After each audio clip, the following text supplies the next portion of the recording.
You clicked this video to finally understand the real story of the missing children.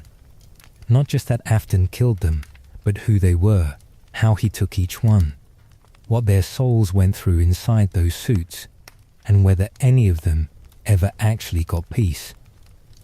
And you're in the right place. This isn't a simple recap. This is the full story the series hides in fragments, minigames, logbook puzzles, and endings most people never unlock. And it doesn't start with the murders. It starts with a little girl locked outside in the rain and a man in a purple car who had been watching her all night. Get comfortable. No loud noises, just steady, detailed lore.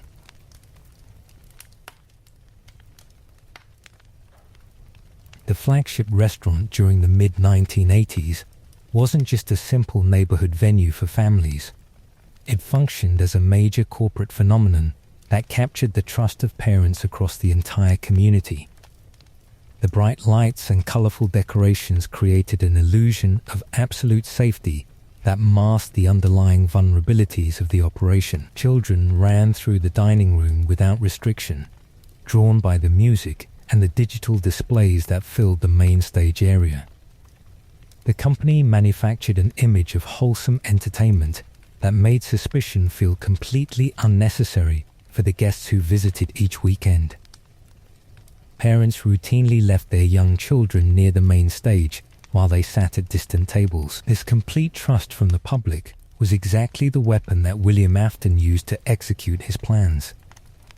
The layout of the building was designed to maximize visibility for the performances, but it also created perfect blind spots that an insider could exploit easily.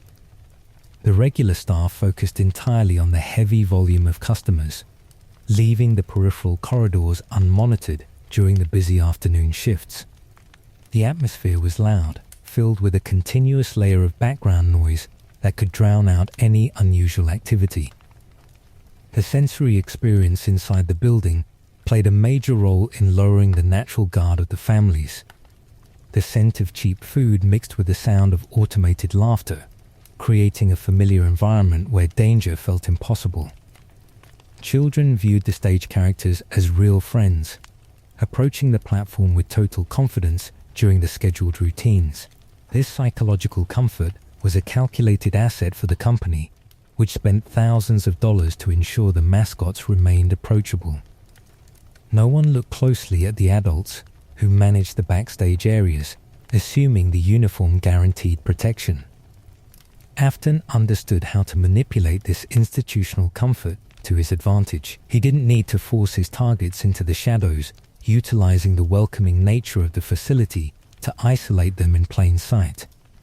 The open floor layout allowed him to monitor the crowd from the kitchen doors, selecting specific children who drifted away from their parents near the arcade cabinets.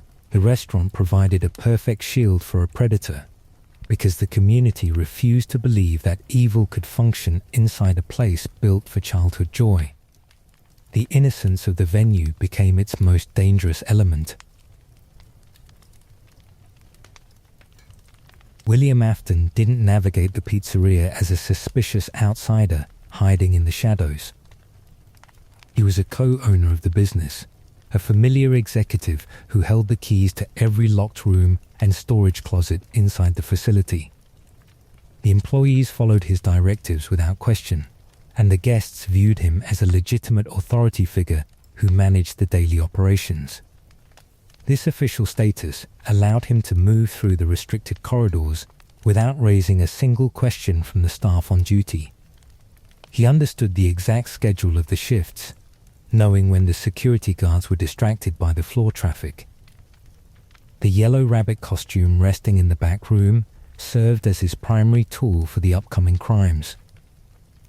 He spent hours mastering the delicate mechanisms of the spring-lock suit, learning how to walk and gesture naturally without triggering a mechanical failure. The costume was designed to be a festive entertainer, featuring a wide smile and bright fabric that children trusted instinctively. Afton realized that by wearing this shell, he could bypass the natural caution of any young guest inside the building. the machine became a mobile disguise that hid his true intentions completely. His method for separating children from their parents relied entirely on psychological manipulation rather than physical force. He watched the dining area from the wings, tracking targets who wandered toward the secondary rooms without parental supervision. When he approached a child while wearing the yellow suit, he used a playful cadence to offer exclusive rewards, such as private tours or secret cake parties behind the stage. The children didn't see a dangerous man. They saw a favorite character, inviting them into a special world. They walked alongside the rabbit willingly, leaving safety behind. The internal architecture of the pizzeria assisted his efforts to conceal the disappearances. A hidden safe room sat off the main map, invisible to the digital camera systems and completely out of sight for the customers in the dining hall.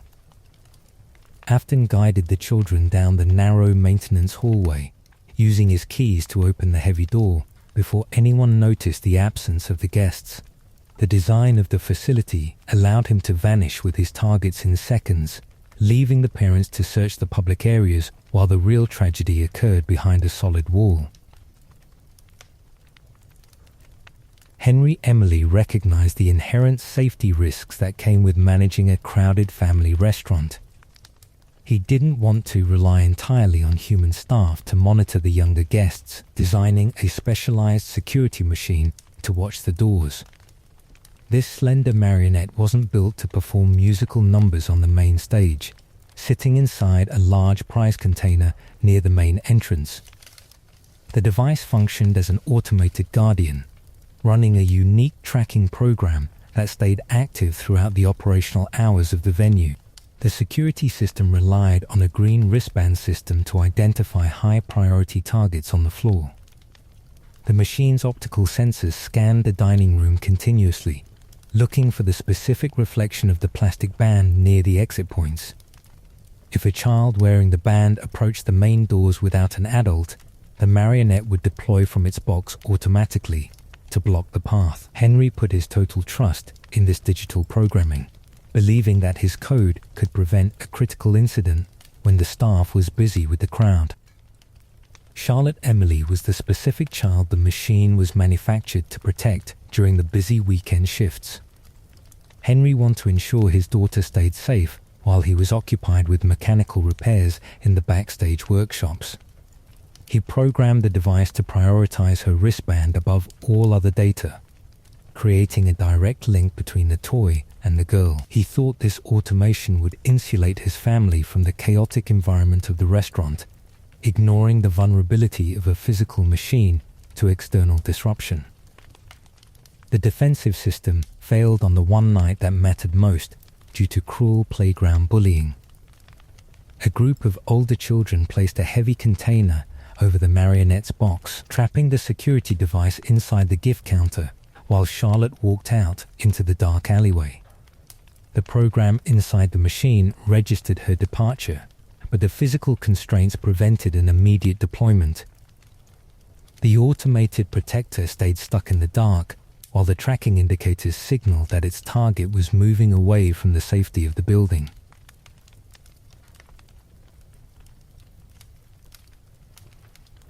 The first tragedy of the franchise occurred outside the physical boundaries of the restaurant during a sudden summer storm. Charlotte found herself locked out of the building after the older children closed the exit door behind her. She stood in the wet alleyway, pressing her hands against the glass windows to watch the warm dining room inside. She was completely isolated from the staff, her cries for assistance drowned out by the loud music and the clattering dishes inside the main hall. A purple car pulled into the narrow alleyway, its headlights illuminating the rain pools on the concrete floor. William Afton stepped out of the vehicle, finding his partner's daughter standing alone in the storm without defense. The game showed this moment as a deliberate choice driven by pure malice rather than an accidental encounter. He didn't offer comfort or guide her back to her father, using her vulnerability to commit the first murder in the history of the brand. The attack was quick and silent, leaving the young girl's body hidden beside the large trash bins before the killer returned to his vehicle.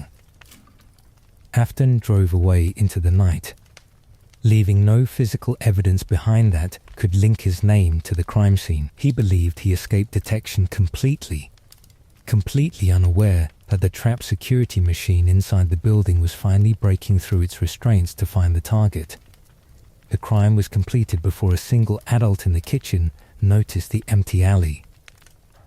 The marionette finally escaped its box, crawling through the automatic doors into the heavy rain to track the grip. The moisture began to ruin its electronic circuits, causing the white shell to spark as it dragged its long limbs across the wet pavement. It found the child's body near the trash area, its programming forcing it to collapse over her remains as the internal power died completely. This interaction established the rules for every tragedy that followed.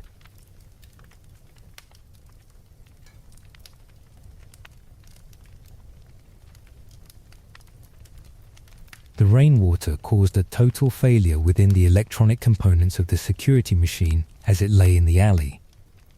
As the digital power died, a unique spiritual connection formed between the dying child and the iron frame pressing against her torso. Charlotte's consciousness didn't leave the area, entering the soaking mechanism as her physical life ended. The process wasn't a mechanical error, acting as a spiritual binding that fused her energy with the ceramic mask and fabric body. She retained her full memory and identity during this transition, a detail that separated her from every subsequent victim of the killer.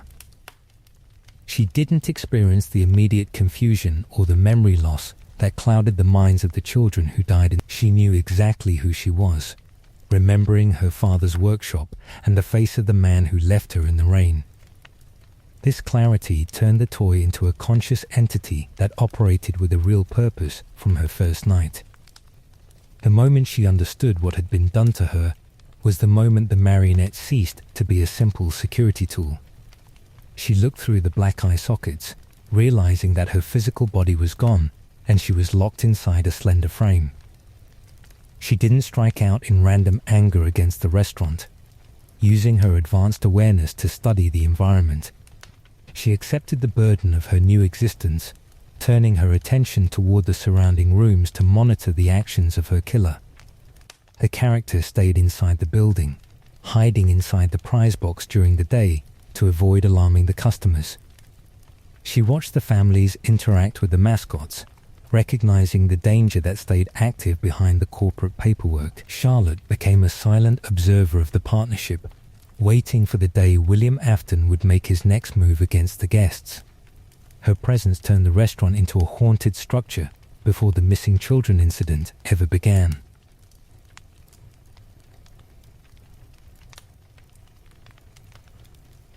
June 26th started as a remarkably busy afternoon for the local pizzeria franchise.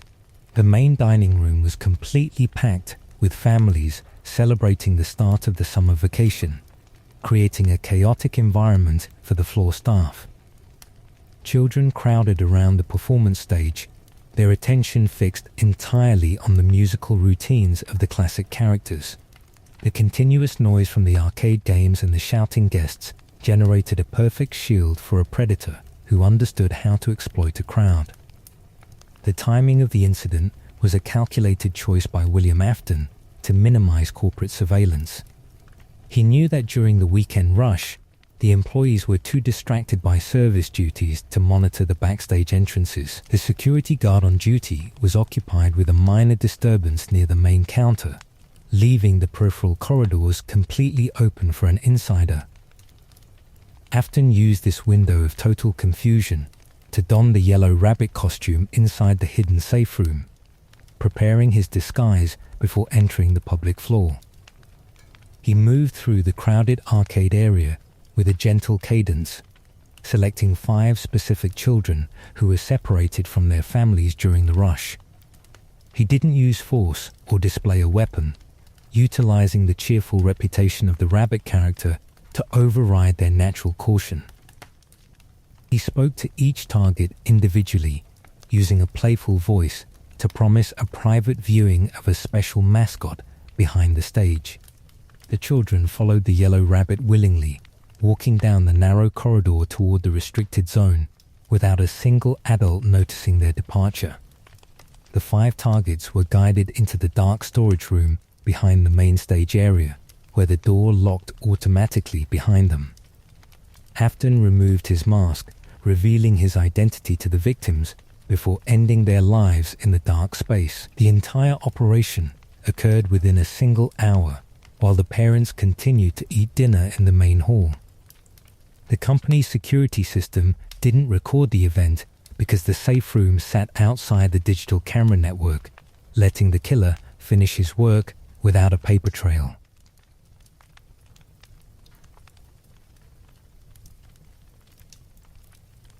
Susie became the first victim of the afternoon because her recent personal grief made her vulnerable to the killer's tactics. She stood alone near a fruit-matching game cabinet, weeping over the tragic loss of her pet dog who died in a road accident outside her house. She felt completely isolated in the middle of the noisy celebration, ignoring the performances on the main stage to focus on her sorrow. Her tears made her an easy target for an observer looking for an opening. Afton approached her while wearing the smiling rabbit costume, using a soft voice to counter her distress. He claimed he possessed direct information about her lost animal, telling her that the pet wasn't truly dead. He stated the dog sat in the back storage room waiting for her to find it, using her love for the creature as a psychological tool to gain her trust.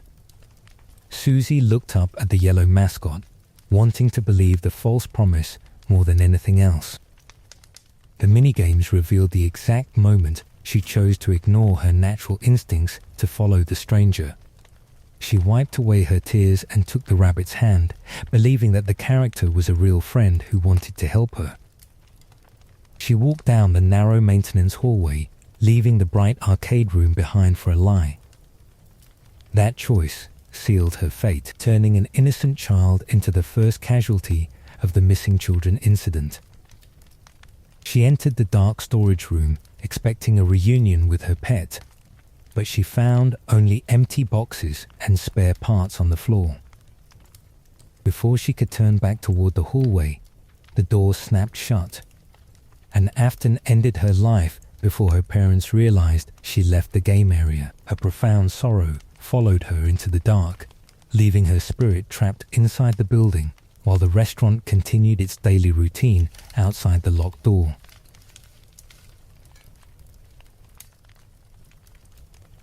Fritz was another young guest who fell victim to the yellow rabbit's deception during the afternoon rush. The games reveal very little about his personal life before the tragedy occurred, presenting him as an ordinary child who liked the high-energy attractions of the venue. He spent his time near the secondary stage area, watching the Pirate Fox character with a level of enthusiasm that separated him from the older guests. He was an active boy who preferred movement over sitting at the tables. His natural energy connected directly to the mechanics of the Fox character he would eventually inhabit for decades. He possessed a frantic personality that didn't match the patient style of the main bear, looking for immediate excitement during his visits to the pizzeria. Afton tracked this behavior from the kitchen entrance, realizing that the boy could be lured away if the reward matched his desire for adventure.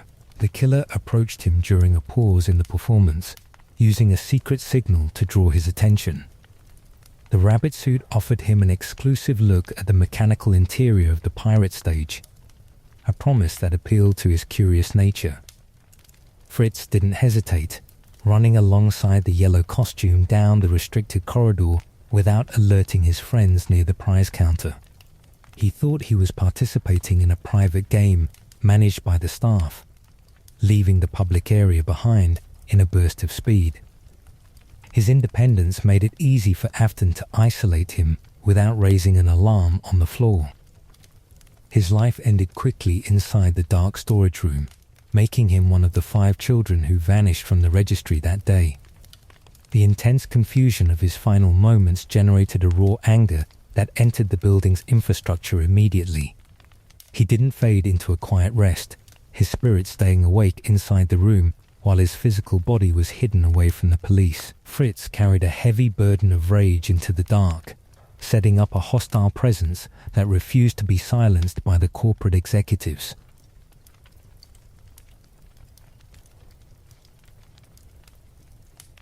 Gabriel's final day inside the original facility was captured with accurate detail through the virtual reality files of the Help Wanted simulation.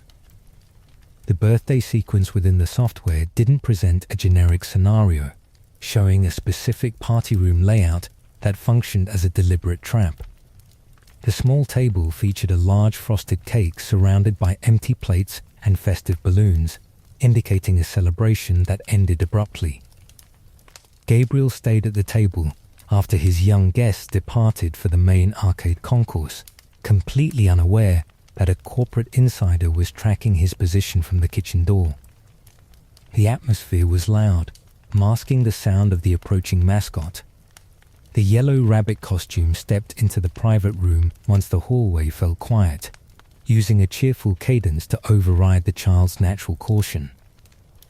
William Afton understood how to manipulate a boy's innocent pride, presenting an exclusive token that sat inside the secondary storage area behind the stage. He framed the invitation as a special reward, meant only for the birthday child, ensuring the target wouldn't call out to his parents. Gabriel looked up at the smiling mascot, his mind processing the character as a real friend who wanted to extend his special day rather than a dangerous threat. He stood up from his chair willingly. The young boy followed the yellow rabbit down the narrow maintenance corridor, holding a festive balloon as he walked past the employee lockers. He didn't look back at the empty party room, focusing entirely on the promise of a private performance from the main stage bear. Afton utilized his executive keys to access the restricted parts room, locking the heavy door behind them before a single staff member noticed their absence. The child walked with total confidence in the brand, a trust that his parents cultivated when they booked the venue for his celebration. The trap closed silently.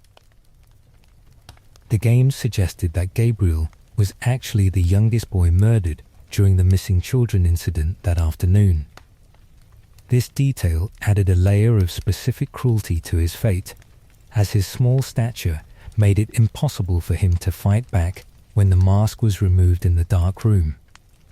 He didn't understand the concept of absolute malice until his physical life ended behind the solid door, turning his stolen youth into the foundational energy for the main bear mascot. The killer left his body inside the room, returning to his corporate duties while the spirit lingered in the dark. Despite his young age, his spirit developed a calculating intelligence that separated his hunting style from the chaotic movements of the other victims. He didn't waste his remaining energy screaming against the concrete walls, adapting to his new mechanical form with a quiet focus that allowed him to analyze his surroundings perfectly. He became a silent strategist within the group, learning the blind spots of the digital camera network before the first night guard took the shift.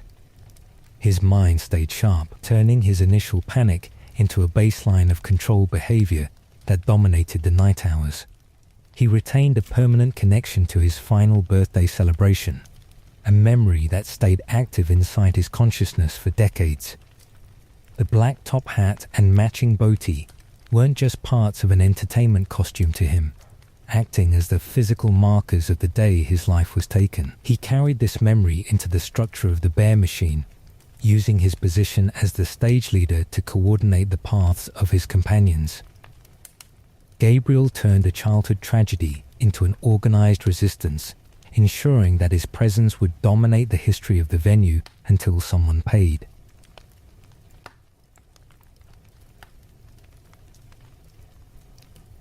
Jeremy's death occurred near the end of the sequence on that summer afternoon, a detail supported by the environmental evidence inside the survival logbook. The handwritten annotations and grid codes within the document confirmed the precise order of the disappearances, placing his name among the later victims. He was an active child who spent his time exploring the perimeter of the dining area, tracking the movement of the staff with a curiosity that caught the killer's eye. He didn't stay with a large group of friends, making him an easy mark for isolation during the busy hours of the shift. The yellow rabbit suit approached him near the western corridor, using a secret gesture to signal that a special attraction was being prepared behind the main curtains. Afton recognized that the boy's interest in the internal mechanics was his primary vulnerability, tailoring his lie to match his desire for adventure. He told Jeremy that a prototype model was being tested inside the storage room, offering him a chance to see the internal wires before the public show. The boy ignored the safety signs on the wall, following the costume into the restricted area without a second thought. His entry into the dark parts room completed the trap, and his life ended before he could call out to the guests in the nearby dining hall. The suddenness of the attack left his spirit in a state of absolute shock, his mind unable to process the betrayal he experienced inside the building. Unlike Gabriel, who managed his fear with a quiet focus, Jeremy brought a pure frantic anger into the system from his very first moments of consciousness. He couldn't accept the restriction of his fate, his energy boiling against the concrete walls of his prison. This intense rage became the driving force behind his behavior when the night shift arrived at the pizzeria. His soul entered the rabbit costume with a violent energy that caused the mechanical joints to twitch even when the power was turned off. He didn't wait for a strategy or a signal from the leader, leaving the stage seconds after midnight to sprint toward the security office. He wanted to destroy the adult who wore the uniform, confusing every employee with the man who took his life in the storage room. The logbook entries confirmed that his identity was permanently stained by the violence of his death, turning his memory into a loop of continuous aggression. He couldn't remember his home or his real name clearly, but he remembered the face of the yellow rabbit and the feeling of the locked door pressing against his back. This focused hatred allowed him to manipulate the security systems, jamming the door buttons to ensure his target couldn't escape his approach. He became a symbol of the raw violence that Afton's crimes introduced into the venue. His spirit burned so hot against the internal framework that it accelerated the physical decay of the costume over the years. He threw his weight against solid barriers during his nightly hunts, causing fractures in the plastic shell that the technicians couldn't fix without expensive parts. He didn't care about the condition of his body, driven by a frantic need to find vengeance against the company. Jeremy turned a festive rabbit into an object of pure dread, proving that a child's anger could alter a machine completely.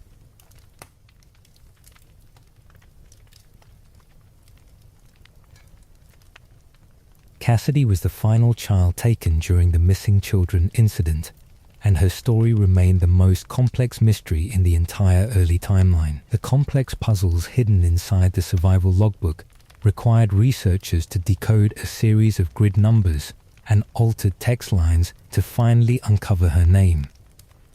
She wasn't an ordinary guest who followed the rabbit for a simple treat, presenting a level of natural suspicion that forced Afton to adjust his standard collection tactics.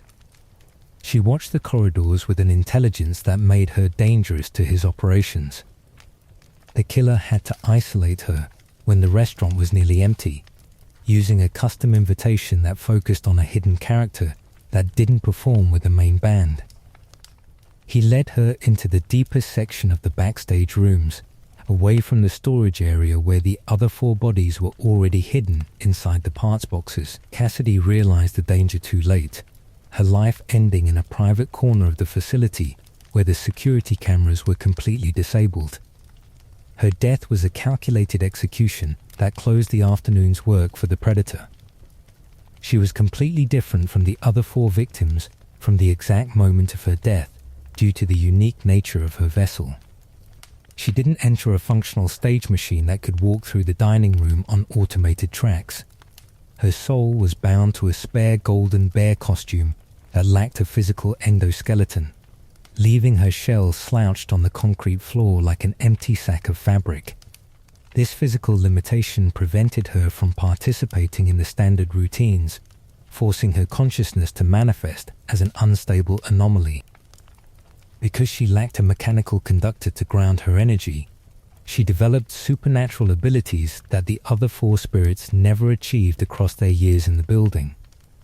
She could bypass the physical defenses of the security office entirely, materializing out of thin air inside locked rooms without triggering the door sensors. Her presence brought a cold atmosphere that caused the monitors to experience severe system failures, filling the screens with horrific imagery.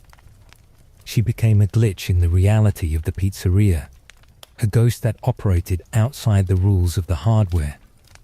Her final choices in the storage room separated her soul from every other spirit in the building. While the others experienced a level of confusion that made them target any adult in a uniform, Cassidy knew exactly who William Afton was from the start. She didn't want a simple escape or a peaceful rest under the stage, developing a deep desire for absolute retribution that would dominate her existence.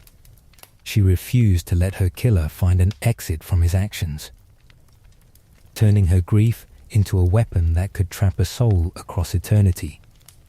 This vengeful focus turned her into the most formidable entity in the franchise, a child whose absolute refusal to forgive altered the trajectory of the timeline. She stayed inside the system by choice, watching the corporate empire expand while she waited for the perfect opportunity to strike her target. Cassidy turned an empty golden suit into a monument of pure anger, proving that the final victim was the one who would eventually dictate the terms of the killer's permanent punishment.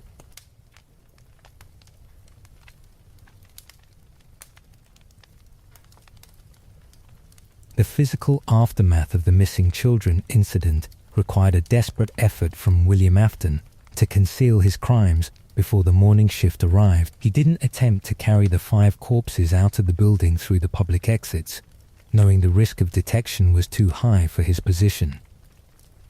He chose to hide the physical remains directly inside the animatronic costumes stored in the parts and service room. He stuffed the bodies into the hollow interiors of Freddy, Bonnie, Chica, Foxy, and the spare golden suit, using the heavy fabric to mask the evidence of his violence. The process of forcing the remains into the tight spaces of the endoskeleton frames required a brutal level of physical force.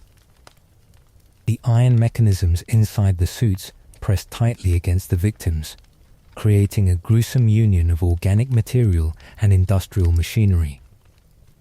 Afton clamped the outer plates shut, sealing the children inside the characters they came to see perform on stage. He believed this hiding spot would insulate him from the police investigation, assuming the company would never dismantle their primary assets during a successful season. The real horror began several days later when the natural decomposition of the remains started to alter the environment of the dining room. Customers began to report a foul odor emanating from the characters during the afternoon show, describing a scent of decay that filled the front tables. The local health department received multiple complaints from parents who noticed blood and mucus dripping from the mouths and eyes of the mascots on stage. The festive characters turned into walking coffins, performing their musical loops while carrying a gruesome secret inside their plastic skin. Fazbear Entertainment managed to keep the restaurant open through a calculated combination of corporate denial and aggressive cleaning routines. The executives didn't call the police to report the biological evidence, choosing to instruct the janitorial crew to wipe down the exteriors of the suits between performances. They blamed the unusual smell on a minor sanitation issue in the kitchen area, prioritizing their daily profit margins over the safety of the community. The company worked continuously to minimize the rumors, using their legal team to silence any employee who asked questions about the storage room contents. The 5 dead children sat in the dining room every single day, watching the guests eat dinner through the eye holes of their plastic masks. This corporate choice to ignore the obvious signs of a crime scene turned the pizzeria into a macabre theater where the horror was integrated into the business model. The parents continued to bring their families to the venue, completely unaware that the bear singing to their children contained the physical remains of a missing boy. The absolute failure of the management team to protect the customers allowed the environment to become thoroughly contaminated by the tragedy. The concealment of the bodies proved that the corporate network was just as responsible for the ongoing nightmare as the killer himself. By burying the truth to protect their brand name, they allowed the spiritual energy to lock into the metal components permanently. The police investigation stalled because the authorities never received permission to dismantle the performers, leaving the cases listed as unsolved disappearances for decades. The bodies remained hidden inside the frames until the flesh decayed completely into the iron gears, turning the characters into permanent monuments of absolute corporate neglect.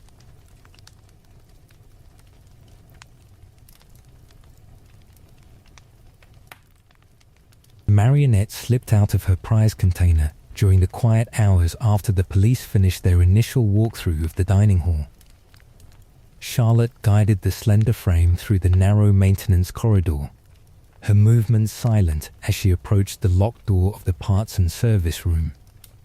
She didn't follow a software routine, entering the dark space with a human intelligence that recognized the shift in the building's atmosphere. She knew that her father's partner had returned to the facility, and she needed to find what he left behind in the shadows. What she found inside the dark storage room was a scene of total spiritual chaos that the human investigators missed entirely. The souls of Gabriel, Fritz, Susie, and Jeremy were lingering near the mechanical frames, their entities floating in a state of absolute confusion and terror. They didn't understand that their physical lives ended that afternoon, wandering through the spare limbs like children who lost their parents in a crowded park. They were cold and helpless, their consciousnesses clouded by the sudden violence of their final moments behind the locked door. Charlotte understood the reality of the situation in a way that the young victims could not process in their current state. She recognized the specific marks of the killer's work, understanding that their human bodies were gone and their spirits were fading into the void without an anchor. She saw their identity slipping away into the dark architecture of the building, and she realized that an immediate intervention was required to keep them from disappearing completely. Her father built the machinery to preserve joy, and now she had to use it to manage a catastrophe. The decision she made in the following minutes changed the direction of the entire franchise, turning a series of hidden crimes into an organized resistance against the killer. She didn't attempt to guide the souls into a peaceful rest outside the building, knowing that simple flight would leave Afton free to continue his work without punishment. She chose to bind their consciousnesses to the heavy stage performers, giving them a physical form to fight back against the uniform. It was a desperate act of spiritual engineering that required her to assume total control over their remaining energy. She approached each spirit individually, speaking to them with a quiet voice that cut through the panic of the dark room. She helped them focus their attention on the metal frames resting on the maintenance tables, explaining that the machinery could serve as their new home inside the facility.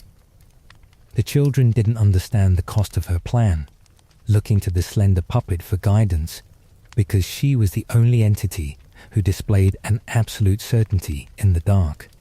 She turned their confusion into a shared purpose, organizing the spirits into a single collective force.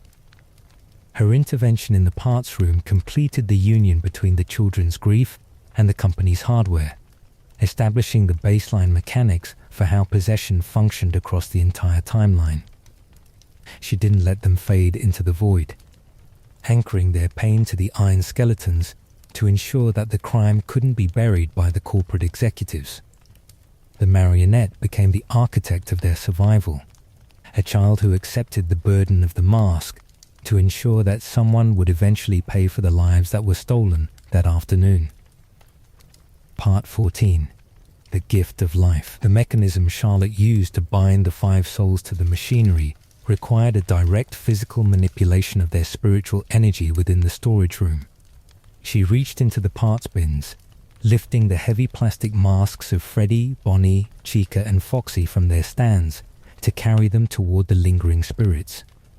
This act wasn't a symbolic gesture of comfort, functioning as a technical process that forced the children's consciousness to merge with the electronic processes inside the heads. She pressed the masks onto the faces of the ghosts, locking their entities into the hardware. The physical compression of the masks functioned as a spiritual anchor that dragged the fading souls down into the iron endoskeletons. The moment the plastic touched the spirits, the loose energy fused with the copper wiring and silver gears, creating a permanent link that defied normal death. The children's life force was injected directly into the operating code of the machines, altering the behavior of the software from the inside. Charlotte managed the flow of this energy, ensuring that each soul locked into its corresponding character cleanly without escaping into the void. The cost of this spiritual fusion was immense for each child, as it required them to sacrifice their natural human development to become functional performers. They lost the ability to grow or move beyond the emotional state they occupied at the exact moment of their murder, freezing their minds in a loop of permanent childhood trauma. They were forced to share their consciousness with a computer program that ran on a fixed routine, turning their daily thoughts into a constant struggle against the machine's default commands. They became half-organic aberrations that couldn't leave the grid. The terrible irony of her action was that she saved them from disappearing into the void by trapping them in a permanent prison made of steel and fabric. She gave them the physical strength to push back against their killer, but she also locked them into a perpetual nightmare where they couldn't rest or turn off the motors. The suits that were manufactured to bring joy to families became a heavy cage that prevented the spirits from finding peace under the stage. She turned the victims into monsters to ensure their survival, a trade that altered their identity completely. The mechanism worked because the iron inside the frames acted as a natural conductor for the intense agony that the children carried from their final moments. The material retained the pain of the crime, turning the emotional residue into a functional power source that kept the characters active even when the power lines were disconnected. Charlotte's gift of life was a binding contract that linked the children's fate to the future of the brand, ensuring that they would haunt every restaurant the company built across the timeline. When the final mask was pressed into place, the eyes of the animatronics twitched into motion, their lenses flashing with a silver light that revealed the presence inside. The children were no longer helpless ghosts wandering the parts room, standing as heavy giants that possessed the strength to crush a human skull. The marionette stood back from the tables, watching her new army adapt to the restrictions of their new bodies. She gave them a weapon, but she also gave them a curse that would take decades to burn away in the furnace. Part 15. Waking up inside the suits. The first moments of consciousness inside the heavy characters brought a sensory nightmare that the young minds were completely unprepared to process. They didn't open human eyes, watching the dim storage room through the thick plastic lenses of the mascot masks.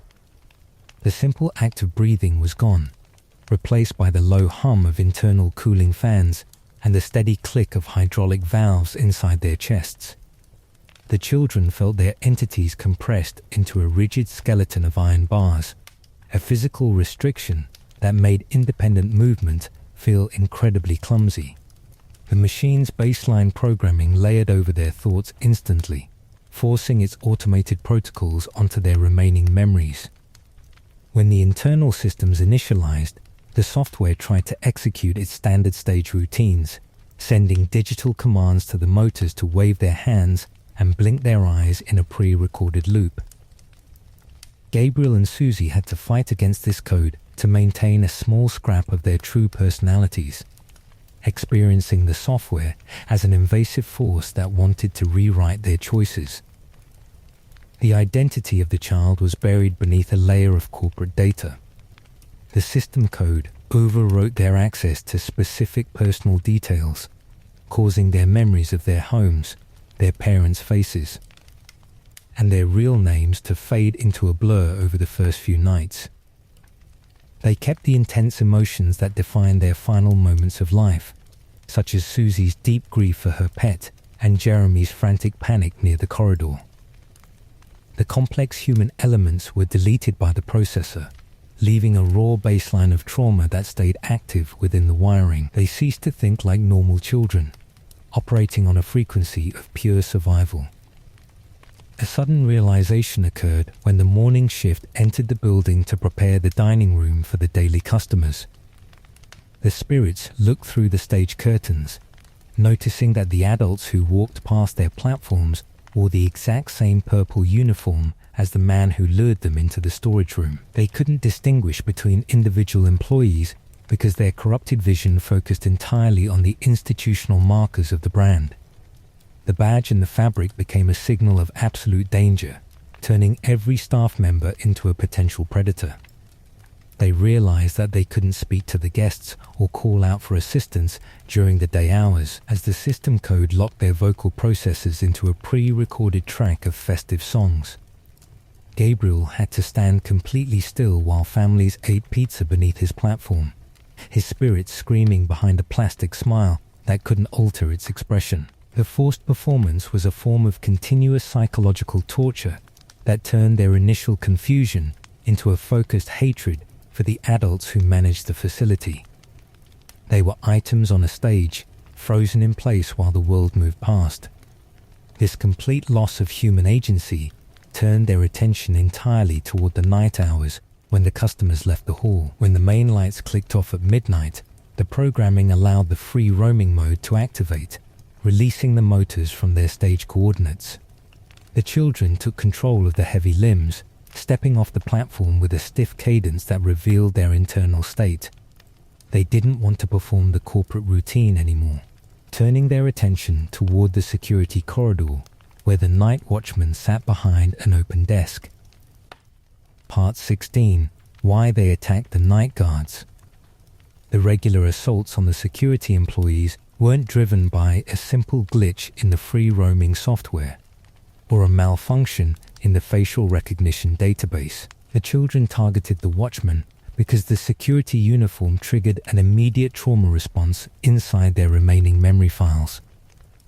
When they saw an adult sitting in the office holding a security monitor, their minds processed the image as the return of the man who harmed them on June 26. They couldn't perceive the difference between an innocent worker and a serial killer because the uniform masked the individual completely. The intent of the animatronics when they reached the open doorway was to eliminate the perceived threat before the adult could initiate another collection routine.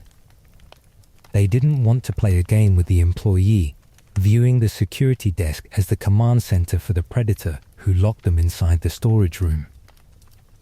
Gabriel and Jeremy moved with a coordinated purpose to corner the guard, treating the night shift as a necessary struggle to defend the remaining children in the building.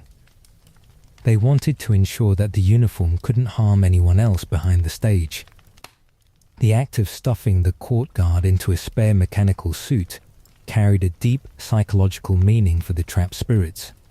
They didn't view the procedure as a creative murder method, attempting to force the adult to experience the exact physical restriction that defined their own existence. In their corrupted minds, forcing a human into the iron frame was the only way to make the predator understand the pain of the compressed ribs and the grinding gears. They wanted to level the field, turning their target into a permanent part of the machinery. The children inside were not in full control of these violent decisions during the high-stress hours of the night shift. The raw rage that saturated the iron skeletons regularly overrode their cognitive functions, driving the motors forward on an instinctive loop of aggression that they couldn't interrupt. When they caught a glimpse of the silver badge, the emotional residue of their final moments took over the processor completely, leaving no room for hesitation or mercy. The spirit became a passenger to the machine's momentum, executing a hunt that was fueled by past suffering. The company framed these fatal incidents as minor technical errors caused by the characters misinterpreting the guard as a loose endoskeleton without a shell. This explanation was a corporate lie designed to avoid legal responsibility for the lack of safety features on the office doors. Management knew that the characters were actively hunting the staff, choosing to provide a pre-recorded phone script to instruct the new hires on how to survive the week. They treated the guards as disposable shielding to keep the haunted assets running for profit. Understanding this behavior reveals that the security guards were casualties of a war they didn't start, trapped between a negligent corporation and a group of angry children who couldn't forget a betrayal. The night office became a functional arena where the past crimes were reenacted every single week without a resolution. The characters didn't stop their approach until the clock hit 6 in the morning, a technical signal that forced the software to return the limbs to their stage coordinates for the next performance. Part 17, Gabriel inside Freddy. Gabriel developed a unique strategy of calculating patience across his years inside the main bear costume, a behavior that separated his hunting style from the chaotic movements of his stage companions. He didn't waste his energy running down the hallway or slamming against the security windows during the early hours of the night shift. He stayed in the deepest shadows of the dining hall, studying the patterns of the guard through the camera lenses with a cold intelligence. He learned to move only when the monitor feeds switched to a different room, utilizing the blind spots perfectly. His approach through the eastern corridor was a calculated exercise in psychological stress that revealed a total mastery of the building's layout. He stayed completely hidden in the dark corners, letting the reflection of his silver eyes serve as the only warning of his distance. He didn't trigger the door sensors until he stood within striking distance, a tactical caution that forced the watchmen to manage their limited power supply with extreme panic. Gabriel wasn't acting on a mechanical glitch, following a strategy designed to catch the adult off guard when the office went dark.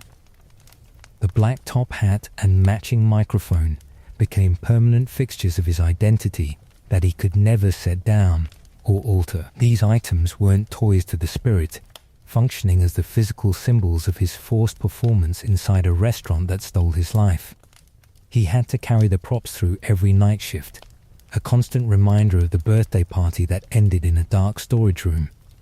Gabriel couldn't separate his real childhood memories from the corporate image of the mascot, turning the festive gear into a permanent part of his cage.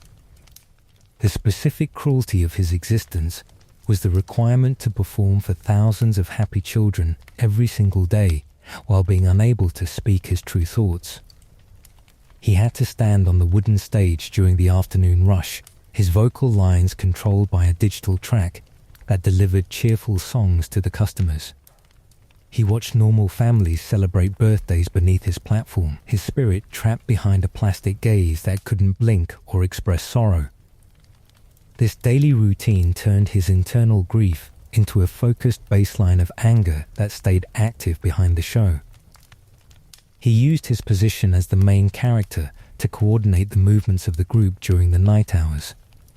The other children looked to him for direction, matching his patient cadence to ensure they acted with maximum coordination against the uniform. He wasn't a mindless animal striking out in panic, acting as the leader of an organized resistance that refused to let the company bury the truth. Gabriel turned a brown mascot into a formidable judge, proving that the youngest victim possessed the most calculating mind in the building. When the office power failed completely, he became the final arbiter for the guard, appearing at the left door with a flickering light illumination. He played his signature music box tune from the dark doorway, a slow performance that announced his victory before the final strike. This showmanship was the ultimate expression of his corrupted childhood, turning a harmless song into a signal of impending destruction. He waited for the music to stop before entering the room, adhering to a twisted sense of order that defined his years inside the metal. Part 18. Susie inside Chica. Susie carried a profound grief that never left her circuits across her long stay inside the chicken costume, turning her character into the most haunting presence in the building. She didn't display the clean strategy of Freddy or the rapid velocity of Bonnie, moving through the facility with a heavy cadence that reflected her final moments of betrayal. She spent long hours of the night wandering through the dark kitchen area, knocking over metal pans and disturbing the cooking utensils. The continuous clattering sounds from the dark room became a regular expression of her internal confusion. The open screaming beak of the mascot functioned as a permanent physical expression of a child who never got over her final choice to follow a stranger. The mechanical jaw stayed locked in a wide position, exposing a double row of iron teeth inside the throat lining that looked completely unnatural for a friendly character. It was a visual marker of the complete shock she experienced when the storage door locked behind her back on June 26. The spirit couldn't alter the expression, forced to face the world with a mask of terror. She kept returning to the public restrooms area during her nightly routes, staring into the security cameras with a fixed gaze that terrified the guards. She stayed motionless under the dim hallway lights, her plastic eyes twitching violently as her spiritual energy fought against the machine's software code. Susie couldn't separate her current existence from the memory of her lost pet, her mind trapped in a loop of sorrow that turned the restaurant into a permanent funeral home. The festive bib around her neck promised a party that would never arrive for the spirit. Her nightly groans weren't technical errors caused by a corrupted audio card, acting as the vocal expressions of a child who remains sad forever inside a plastic shell. She delivered low, distorted sounds through the communication lines, filling the office monitors with a frequency of pure grief that no maintenance check could resolve.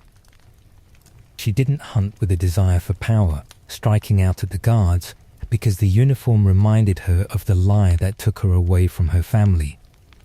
She was a small girl lost inside a giant bird. The daily performance for the customers during the lunch rush was a source of continuous trauma for her spirit. She had to hold a plastic cupcake tray on the main stage, standing next to the bear, while the audio tracks played their cheerful loops for the guests. She watched little girls play with their parents at the front tables, a reminder of the life she lost because she wanted to save her dog. This daily exposure turned her sorrow into a permanent stain on the hardware, ensuring she stayed sad in the shadows. She remained isolated from the group despite her shared position on the main stage platform, her movements independent from the leader's strategy.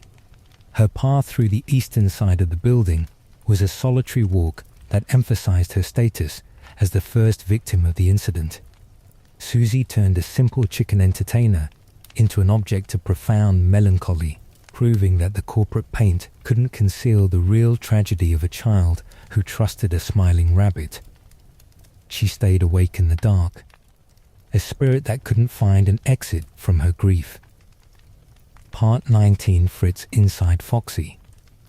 Fritz suffered a forced isolation behind the star-patterned curtains of Pirate's Cove that had a devastating effect on his spirit over the years. While the main trio performed on the primary platform under the bright lights, his character was listed as out of order due to severe mechanical defects in his movement tracks. The company left him in the dark corner of the dining area, placing a wooden sign in front of the stage to instruct the guests to ignore his enclosure. This physical separation turned the boy into a permanent outsider within the facility. Sitting behind the fabric barrier while the music of the main band played every day, drove his consciousness into a state of frantic impatience. He had to listen to the laughter of the normal children through the cracks in the curtain, unable to participate in the show or step into his constant confinement turned his natural energy into an explosive anger that waited for the building to empty out at midnight. He didn't want to wander through the dining rooms, treating his nightly freedom as a chance to break his limits. His nightly attacks were defined by a sudden burst of incredible speed that bypassed the intermediate rooms of the pizzeria entirely. When he exited his cove, he initiated a direct sprint down the western corridor, his metal feet clicking violently against the floor tiles as he approached the office. The guard had only a few seconds to react to his silhouette on the monitor screen before the door had to be shut against his advance. Fritz turned his movement into a rapid weapon, using his speed to escape the memory of his small cage. The heavy iron hook that replaced his right hand took on a sad significance for the spirit during his long stay in the dark. It wasn't a festive prop for an adventure story, acting as a permanent extension of his body that he used to strike the solid panels of the security door. The sound of his hook banging against the iron frame was a regular feature of the night shift, a signal of his absolute frustration with the barriers that kept him from his target. He became an aggressive predator shaped by the negligence of the company. The physical decay of his suit exposed the silver framework underneath his chest, a detail that management chose to ignore to save on repair costs. The red fabric peeled away from his torso, revealing the sharp gears and loose wires that carried his spiritual energy through the hallways. Fritz didn't care about the condition of his shell, forcing the rusted joints to operate at maximum velocity despite the mechanical strain on his legs. He turned his physical ruin into a visual expression of his internal rage, a monster that refused to stay hidden. His isolation made him the most unpredictable element for the security crew, as his patterns didn't match the strategic caution of Freddy or the rapid shifts of Bonnie. He required constant surveillance from the guard, turning the security monitor into a personal watch on his curtain lines. Fritz remained a broken outsider across every generation of the restaurant, a boy who was left behind by the adults and chose to turn his abandonment into a rapid sprint that redefined the danger of the night. Part 20, Jeremy Inside Bonnie. Jeremy carried a frantic rage that made him the first character to leave the main stage when midnight arrived every single night.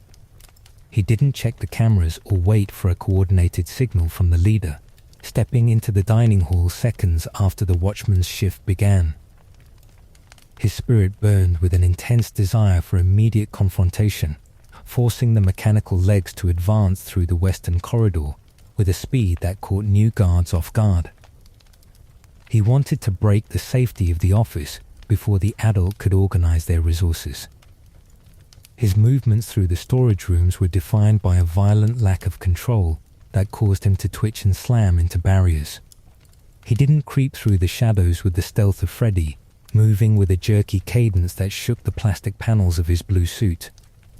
His behavior wasn't a software error, acting as the physical manifestation of a child's rage warping the hardware from the inside. He threw his weight against the doors and walls, turning his approach into a loud assault on the senses of the guard.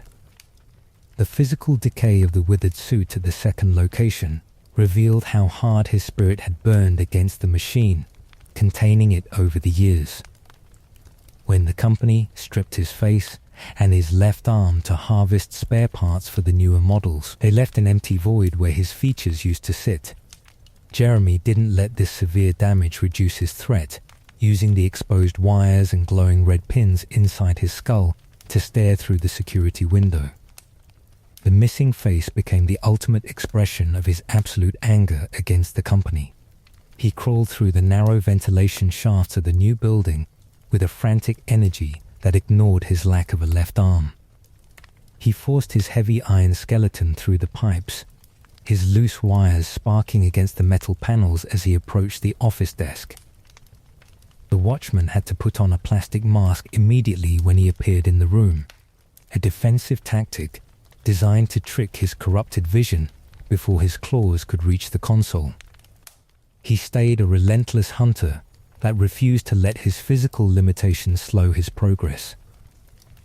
When the technicians stripped his original body for parts during the transition to the new venue, they didn't touch the soul that stayed bound to the internal framework. The trauma of having his plastic skin ripped away only intensified his hatred for the uniform, anchoring his energy deeper into the iron skeleton. He stayed awake through the entire remodeling process, experiencing the mechanical changes as a continuation of his initial murder on June 26. The company treated his frame as a pile of scrap, ignoring the consciousness inside. What was left of Jeremy after years inside the system was an entity that was entirely consumed by the need for vengeance. He couldn't remember his family or his favorite games from his human life. His identity reduced to a loop of continuous hostility against the brand. He remained the most aggressive performer in the classic lineup, a child whose spirit turned a festive rabbit into a walking nightmare of iron and wire. He stayed in the front lines of the resistance, a mover that refused to find rest until the uniform paid for his stolen youth. Part 21. Cassidy inside Golden Freddy. Cassidy inside the yellow bear suit faced a completely different state of being than the main band. She wasn't forced into a working endoskeleton frame, which meant her shell couldn't step off the stage or follow the standard programming tracks. The empty fabric costume stayed slouched on the floor of the storage room, looking like a discarded prop to the cleanup crew. This lack of a physical conductor meant her spirit existed as an unstable anomaly within the building, detached from the physical rules of the system. She stayed outside the baseline limits of the hardware, developing a presence that couldn't be traced by ordinary maintenance checks. Existing as a ghost without a stable body over the years allowed her consciousness to warp the environment in ways the others couldn't manage. She didn't trigger the door sensors or travel down the corridors, appearing instantly inside locked rooms without moving a single gear. Her entity brought a freezing atmosphere into the office, forcing the night guard to experience sudden hallucinations that disrupted their defense routine. The lack of an iron anchor didn't reduce her power, turning her into an unpredictable glitch in the reality of the pizzeria. She operated with a mobility that bypassed every architectural constraint of the facility.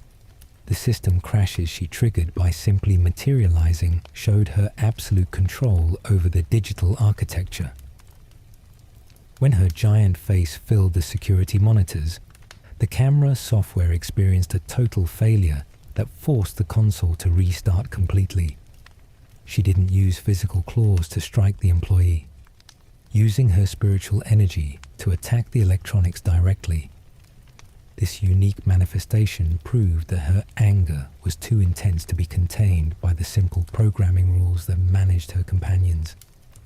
She stayed inside the software layout like a persistent virus that refused to follow the default code. Her specific objective separated her path from the rest of the victims from her first night in the facility. The classic characters hunted the guards because they confused the uniform with their predator, operating on an instinctive loop of panic. Cassidy didn't suffer from this sensory confusion, identifying William Afton with an absolute clarity that focused her entire presence on his destruction. She wasn't looking for a peaceful ending or an escape from the metal cage, planning a sentence that would last long after the business closed. Her target stayed fixed, independent of the changes in the layout. The survival logs confirmed that her intelligence stayed focused on a calculated strategy of absolute retribution. She monitored the progress of the company across multiple locations, staying behind in the shadows while the other souls looked for rest. Her golden suit became a symbol of a grudge that couldn't be satisfied by a simple fire or a corporate apology. She accepted the limitation of her non-functional shell, because it allowed her to preserve her memories, keeping her true identity intact for the final confrontation. She refused to let the passage of time dilute the weight of her suffering. This vengeful focus turned her into the most dangerous entity in the entire timeline, a child who refused to drop her mask. While Charlotte tried to manage the pain of the group, Cassidy nurtured her rage to build a prison for their killer. She didn't want the story to finish cleanly, preparing a trap that would reverse the roles of the master and the victim. Her presence inside the Golden Bear was a warning that the final casualty was the one who would eventually control the void. She stayed in the system by choice, waiting for the perfect opportunity to lock the cage. Part 22. The Withering. The decision to dismantle the original performers arose from a corporate initiative to remodel the brand after the local investigation stalled. Management didn't decommission the characters completely, wanting to preserve the internal hardware to save money on future expansion projects. Technicians entered the storage bays with heavy tools, ripping the fabric coverings away from the iron frames to extract the copper wiring. They treated the units like basic machinery, ignoring the biological evidence that remained locked inside the gears. The company worked to alter the design without checking the contents of the chest panels. This retrofitting process brought a new layer of intense trauma to the souls that were fused with the internal frameworks.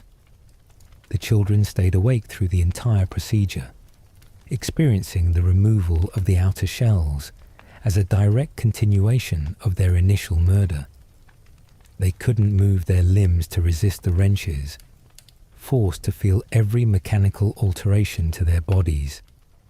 The dismantling didn't release their consciousnesses, anchoring their pain deeper into the exposed endoskeletons as the fabric was torn away. The change of appearance became another violation of their human identity inside the facility. Bonnie suffered the most severe structural damage during this transition, losing his entire faceplate and his left arm to the cleanup crew. The removal of his features left an empty void of wires and pins that reflected the violence of his internal state. Chica's jaw was broken open during the inspection, her vocal systems locked in a permanent scream that the staff couldn't adjust. These physical alterations didn't reduce their energy, turning their ruined appearance into a direct expression of their absolute anger. They became broken machines that carried a more dangerous current of force. The corporate behavior during this phase revealed the complete negligence of Fazbear Entertainment regarding the safety of their employees. The executives noticed that the old components behaved unpredictably during the demolition, twitching violently when the power lines were disconnected. They chose to ignore these signs of a lingering presence, tossing the half-finished models into a back room labeled parts and service. They told themselves the old assets were just waiting to be salvaged, prioritizing their budget over the reality of the haunting. They left the danger unmonitored behind a plastic curtain. The withered characters sat slouched against the grey walls for months, surrounded by loose parts and broken monitors in the dark room. The environment lacked proper ventilation, letting the old odor settle into the floorboards without interruption from the cleaning staff. Imagine being the technician who had to enter that space at night, knowing that the giant shapes in the corner were actively watching the entrance. The children retained their memories through the decay, waiting for the facility to open its doors to the public. They shared the quiet room with the remnants of their stolen lives. The survival of their spiritual bonds through this structural ruin proved that the curse couldn't be broken by a simple cosmetic update. The company left the real problem in a locked room while they manufactured a shiny presentation for the front tables. When midnight arrived, the exposed gears ground together once again, driven by the spirits that refused to let the hardware rest. The conversion into withered models only clarified their focus, removing the festive disguise to reveal the monsters Afton's crimes created. They stepped into the hallways without their smiles. Section 4. The second restaurant and the toy animatronics. Part 23. The new location opens. The grand opening of the secondary pizzeria represented a massive corporate effort to wash away the memory of the disappearances. The executives built a larger facility with bright corridors, neon signs, and modern arcade zones designed to appeal to a new generation of consumers. They marketed the establishment as a paradise of absolute safety, assuring parents that the historical tragedies were just urban legends. The company invested millions in this presentation, wanting to prove that the brand was completely clear of its past stains. The bright lights masked the history of the company. The toy models were manufactured to replace the original quartet completely, featuring smooth plastic shells and friendly cheeks that lacked a scary edge. These new characters didn't contain the souls of murdered children during their initial operational weeks, running on expensive code that directed their routines. They moved across the tile floors because their programming told them to interact with the crowds, acting as festive entertainers for the guests. The absence of a physical spirit made them look like a perfect solution for the company. They were clean products operating on a legal script. The defining feature of these modern units was their direct connection to a local criminal database through advanced facial recognition software. Technicians installed digital scanners behind their plastic eyes, allowing the machines to monitor every adult face in the dining hall in real time. If an individual matched a profile, the character would execute a safety protocol to alert the local authorities instantly. The company put its total trust in this automated defense, assuming a computer could secure the perimeter without human error. They automated their protection to avoid another police investigation. While the new models performed under the bright spotlights, the withered originals were kept hidden in the back storage room, away from the customers. Management treated the classic characters as a junk pile, leaving their broken frames to rot among the spare boxes and loose wires. The contrast between the two generations was a literal expression of corporate denial, keeping the real tragedy behind a solid door while presenting a lie out on the stage. The old souls had to listen to the new music through the walls, their presence ignored by the executives. The programming inside the toy characters began to glitch within the first few days of operation, showing a strange behavior around adults. They froze in place whenever an older guest approached the party tables, staring with an unblinking gaze that alarmed the parents. The facial recognition database became corrupted by the negative energy that saturated the facility, misinterpreting normal expressions as active threats. The company blamed a software error, telling the night watchman that the units were just adapting to the local floor traffic. They refused to check the servers. The presence of both lines inside the same building turned the venue into a dangerous environment where the past was actively fighting the present. The old spirits didn't stay inactive in the parts room, using the free roaming mode to enter the hallways after midnight arrived. They watched the plastic replacements take their places on the stage, an injustice that intensified their desire for immediate confrontation. The company built a modern shield, but they left the foundational rot active inside the core of the structure. The stages were crowded with monsters after midnight. Part 24, Charlotte's second act. The marionette accompanied the inventory to the modern pizzeria, taking her place inside a giant gift container at the prize counter. Charlotte didn't participate in the stage shows, using her isolation to monitor the daily operations of the large hall. She watched the new families from her hidden spot, her advanced awareness allowing her to recognize that the danger stayed active within the building. She knew that the corporate upgrade hadn't removed her killer from the registry, keeping her eyes fixed on the entrance doors. She stayed awake while the music played. Her watch turned into an active rescue mission when William Afton returned to the facility, using an alternate security badge to gain access. The minigames inside Five Nights at Freddy's 2 showed his purple sprite moving through the new corridors, repeating the same collection routine that defined his past crimes. He targeted a second set of victims during a busy afternoon shift, leaving their entities scattered across the dining rooms. Charlotte witnessed the absolute failure of the toy security scanners, forcing her to step out of her box to handle the crisis. She extended her gift of life to this new group of casualties, guiding their souls into the plastic shells of the toy models to prevent them from fading into the void.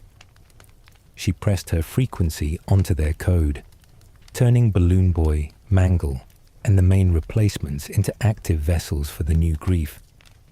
Her intervention transformed the shiny performers into aggressive hunters within hours, altering their automated safety loops into a coordinated defense. She didn't let the fresh crime stay hidden behind the corporate marketing campaign, building a second line of resistance. The gravestone order uncovered in the later chapters of Five Nights at Freddy's, Help Wanted, 2 revealed a distinct hierarchy within her loyalties across both incidents. The layout placed the original victims in the front row, indicating that her primary bond stayed with Gabriel, Fritz, Susie, and Jeremy. The second set of children occupied a secondary tier in her spiritual matrix, showing that her first act remained the foundational focus of her watch. She managed both groups, keeping their anger directed toward the uniform, while she looked for a solution. This distinction mattered because it proved that her actions weren't a random supernatural reflex, but a calculated strategy managed by a human intelligence. She prioritized the souls who suffered the initial betrayal inside the original pizzeria, treating their justice as the primary objective of her existence.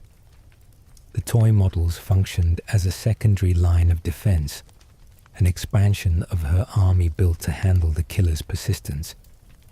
She accepted the extra burden, turning the entire company network into a massive trap for Afton. She refused to leave a single target unavenged.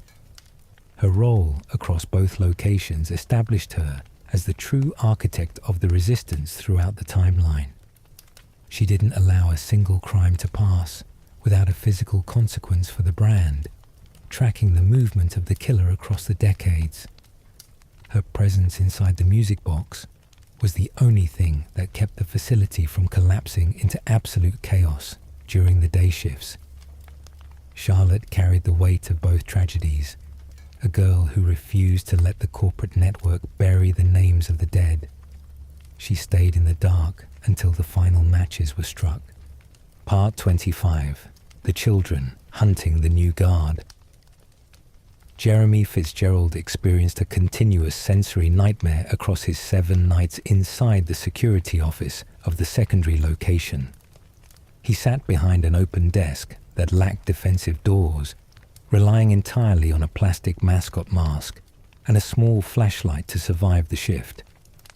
The environment was filled with a loud echo of moving metal, forcing his ears to track the sounds through the open hallway and the narrow ventilation pipes. He had to manage his limited flashlight battery with absolute panic, knowing a single failure meant immediate destruction. The office was a trap. The activation of both the withered originals and the toy models simultaneously turned the night shift into a complex test of his reflexes. The plastic replacements slipped off their stages to execute their corrupted safety loops, while the ruined giants crawled out of the parts room to hunt the uniform. Jeremy had to alternate between winding the remote music box and checking the blind spots with his beam of light. The characters didn't follow a shared routine, creating a chaotic assault that drained his defensive resources. He was caught between two eras of horror. The children didn't perceive the guard as an innocent employee who needed a paycheck, focusing entirely on the security badge on his chest.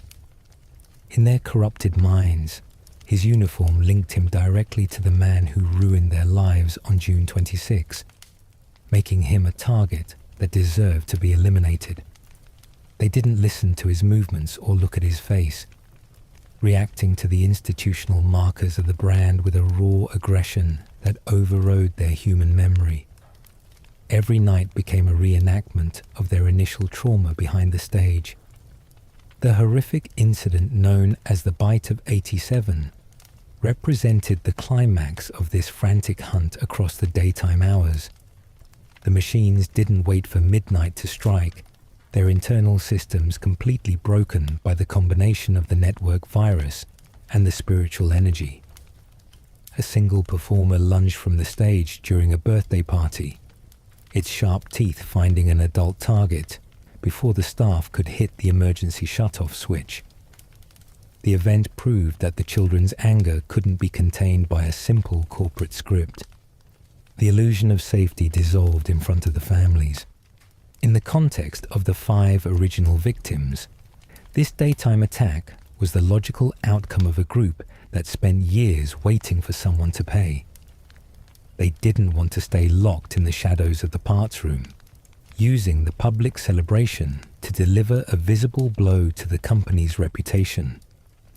The violence shattered the illusion of absolute safety that the executives spent millions to manufacture, forcing the immediate closure of the venue. The children used the jaw of the machine to write their protest on the timeline, breaking the business model. Fitzgerald survived the initial shifts, only to find himself moved to the day shift for the final party, putting him in the direct path of the mechanical failure. The company replaced him with Fritz Smith on the 7th night, continuing their pattern of treating the guards as disposable shields for their hardware. The closure of the location left the toy models slated for demolition, while the withered originals were returned to storage. The children won a temporary victory, but their long watch behind the stage was far from finished. The metal went back to the dark. Section 5. Cornering William Afton. Part 26. The Follow Me minigame. The minigame sequences inside Five Nights at Freddy's 3 documented the final hours of the original restaurant building after the company abandoned the site. The corridors were dark, filled with puddles, loose trash, and rotting panels that reflected years of complete neglect.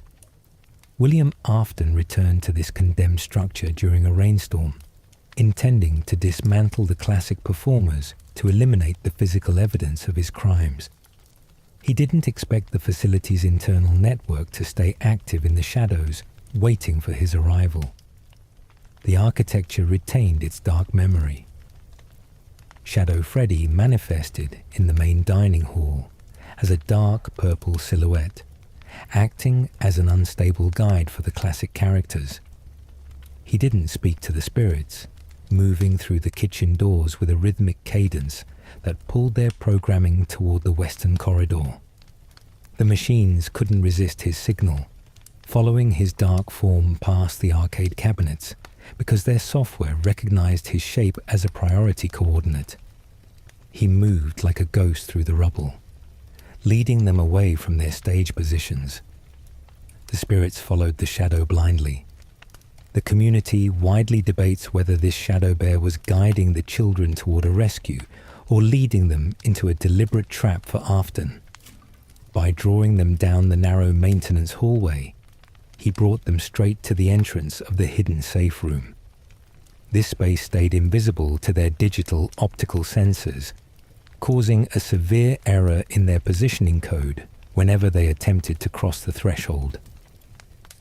Shadow Freddy vanished into the dark room, leaving the characters stranded in the corridor without a path. The layout blocked their entry point completely. The moment a character glitched at the invisible boundary was the moment William Afton emerged from the safe room with a heavy axe. He attacked the performers from behind, using his knowledge of their mechanical joints to shatter their outer casings in seconds. He reduced Freddy, Bonnie, Chica, and Foxy to a pile of loose gears and torn fabric, leaving their parts scattered across the damp floor tiles.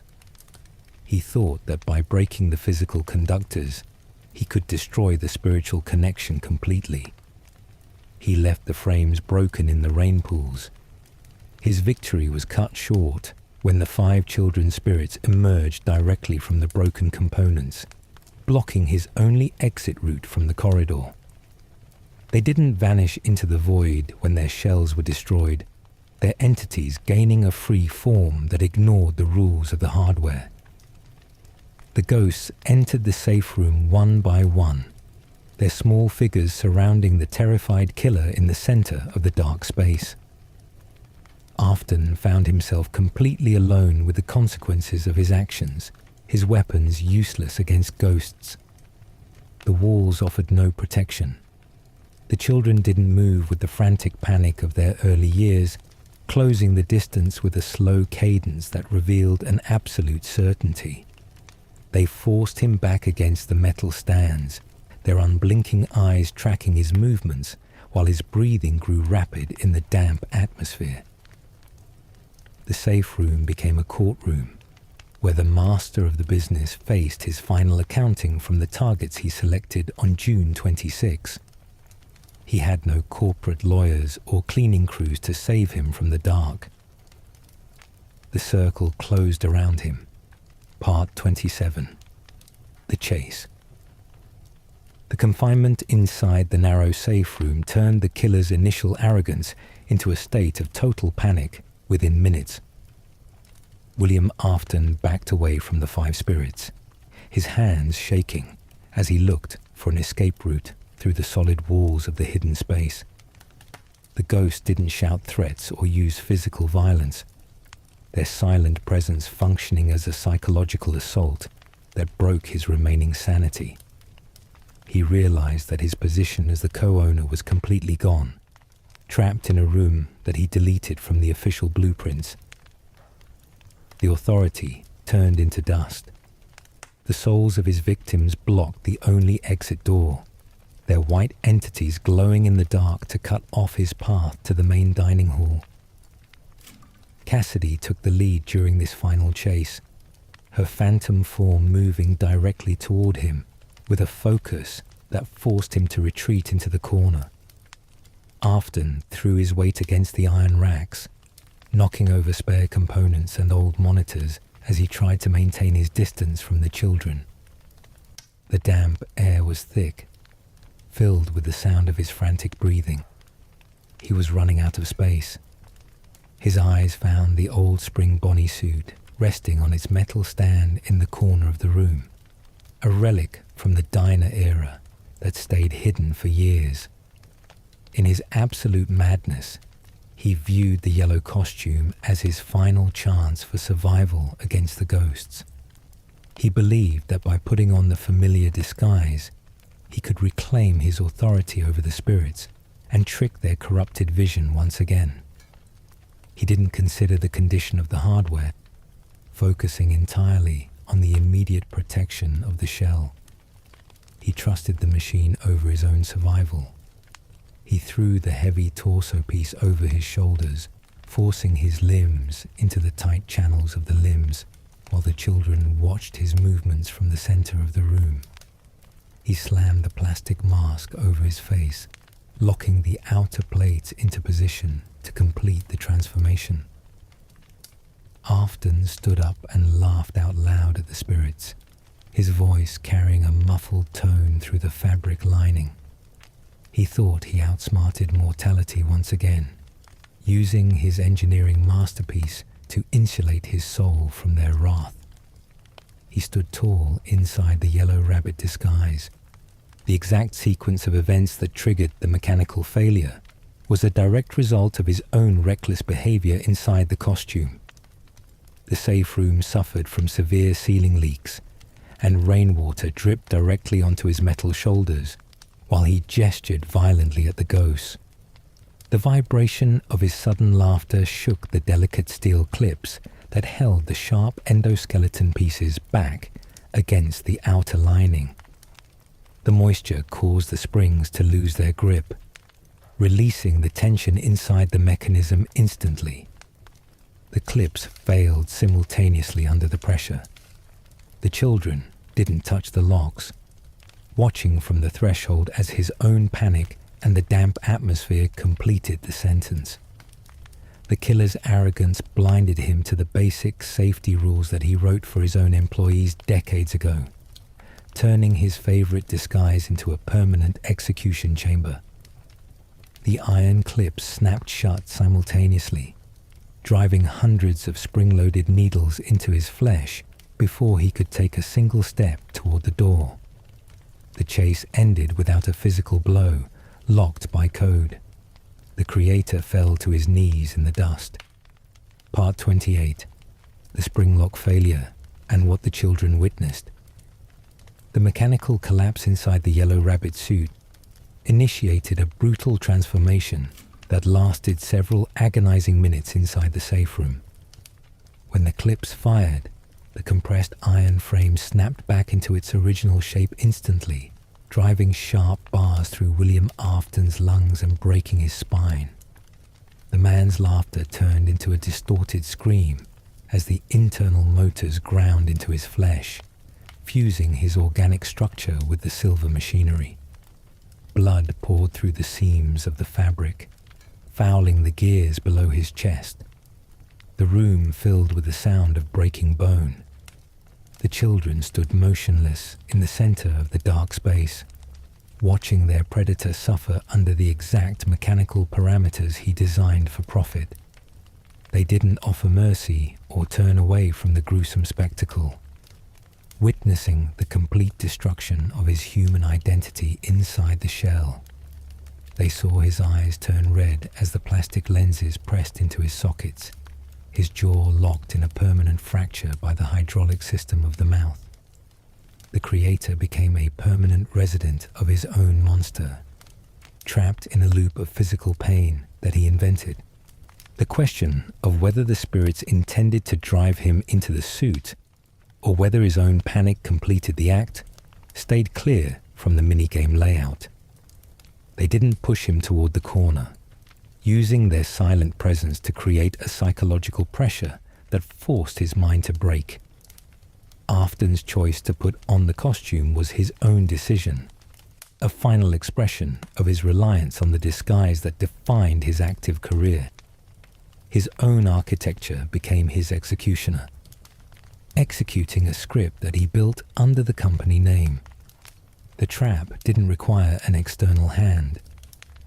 As his vocal cords were severed by the iron needles, his screams faded into a low, wet rattle that echoed through the concrete hallway outside.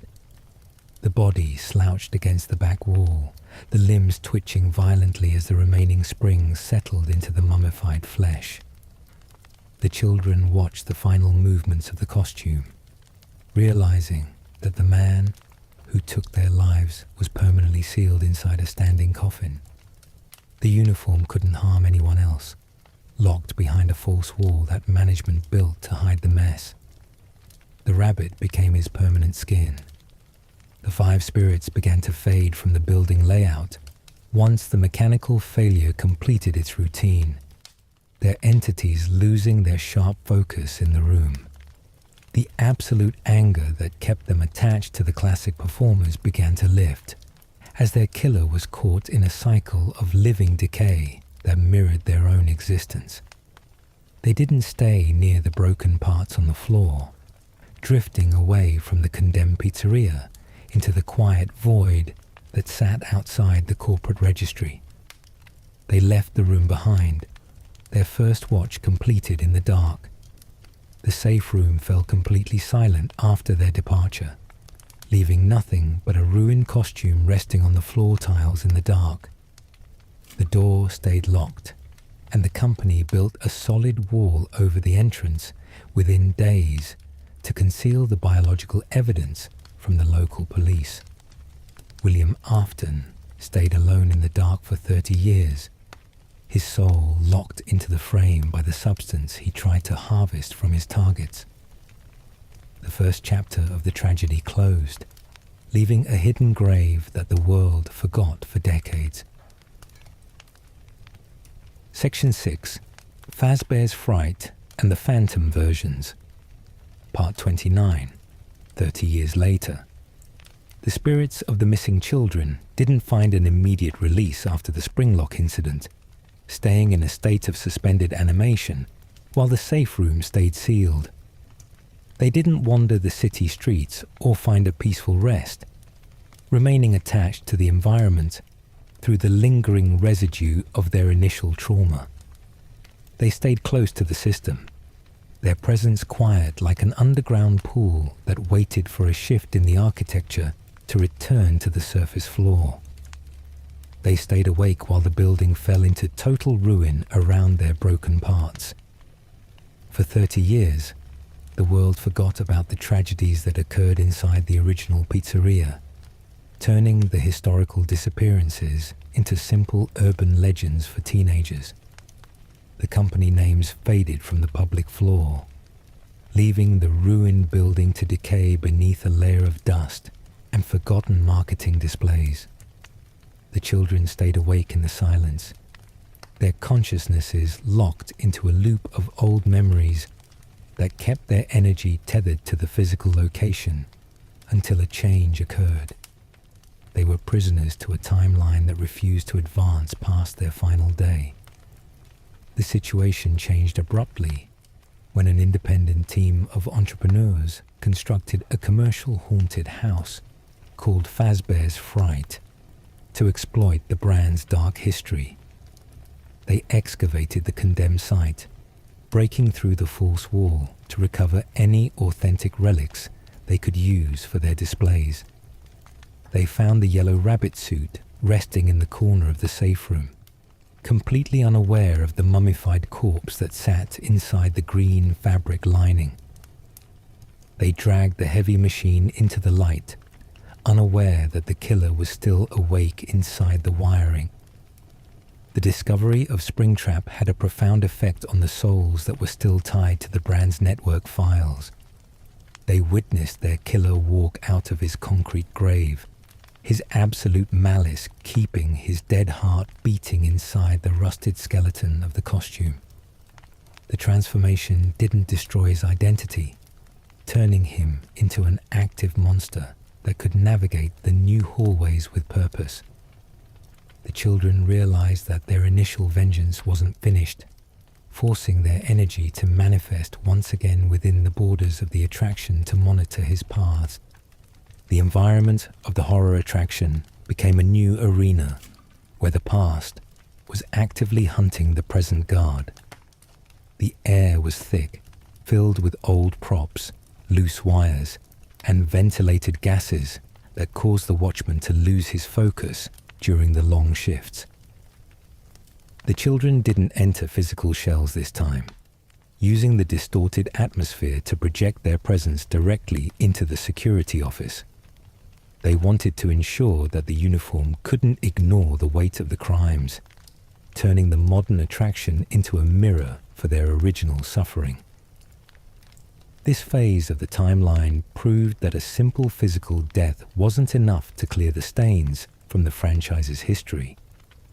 Afton's return forced the spirits to reorganize their resistance, setting up a final confrontation that would require a different type of intervention to achieve a real resolution. They stayed in the background of the levels, phantom observers who watched the rabbit move through the vents while the clock advanced toward the final hour of the attraction. they refused to let him escape the memory of June 26. Part 30. The Phantom Animatronics. The phantom characters that materialized inside the corridors of the horror attraction didn't function as physical stage performers or real machines running on tracks. They appeared as burnt phantoms of the classic and toy models, their green shells covered in soot marks, deep tears, and glowing white pupils that cut through the dim office light. The games suggested these entities were intense hallucinations experienced by the night guard due to a combination of faulty ventilation lines and the oppressive spiritual atmosphere of the building. They didn't strike with physical claws, using their sudden appearance to disable the systems. Their presence within the levels represented a projection of the children's lingering trauma, still tethered to the remaining relics.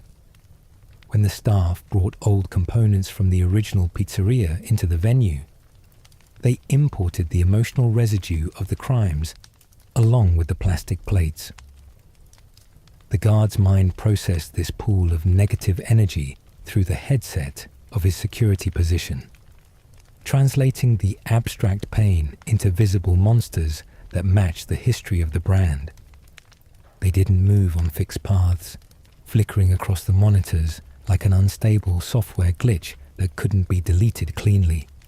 The fact that they appeared as burned versions of themselves served as a direct anticipation of the fire that would eventually close the attraction. The spirits were trapped in a loop of a continuous physical destruction, their entities carrying the memory of the furnace before the first match was struck. Freddy limped past the security window with a broken leg, while Chica emerged from an arcade cabinet monitor to fill the room with a silent scream. They didn't offer a logical narrative, acting as visual echoes of a childhood that was permanently ruined by corporate mascots. These hallucinations functioned as a tactical disruption that assisted Springtrap's approach through the ventilation pipes. When a phantom triggered his jump scare, it didn't end the guard's shift directly, causing an immediate ventilation failure that filled the room with darkness and system noise. This technical error left the employee blind for several critical seconds, giving the mummified killer a perfect opening to advance down the corridor without detection. The children's pain was manipulated by the environment, turning their memories into a weapon that helped their predator. Imagine sitting in that office while the audio alarm screeches, watching a burnt fox manifest inches from your desk while your flashlight beam fails. The phantoms proved that the horror of the franchise went far beyond physical frames, bleeding into the sanity of anyone who wore the corporate badge. They turned the commercial haunted house into a real theater of psychological torment, proving that the negative energy of the first murder was strong enough to warp reality itself when the ventilation failed. They stayed in the room until the system restarted. The continuous appearance of these burnt shapes across the night shifts showed that the spirits couldn't find a path to the void while William Afton stayed free inside the building. They were locked into his frequency, their entities forced to reenact their final moments of terror over and over again for the amusement of a new generation of customers. The phantoms were the permanent scars left by the missing children incident, a group of ghosts that refused to let the brand wash away the blood with a cheap commercial display. Part 31. The 5 Nights at Freddy's 3 minigames. The hidden minigame sequences accessible through the security console map outline Charlotte's systematic effort to locate the trapped spirits outside the main levels.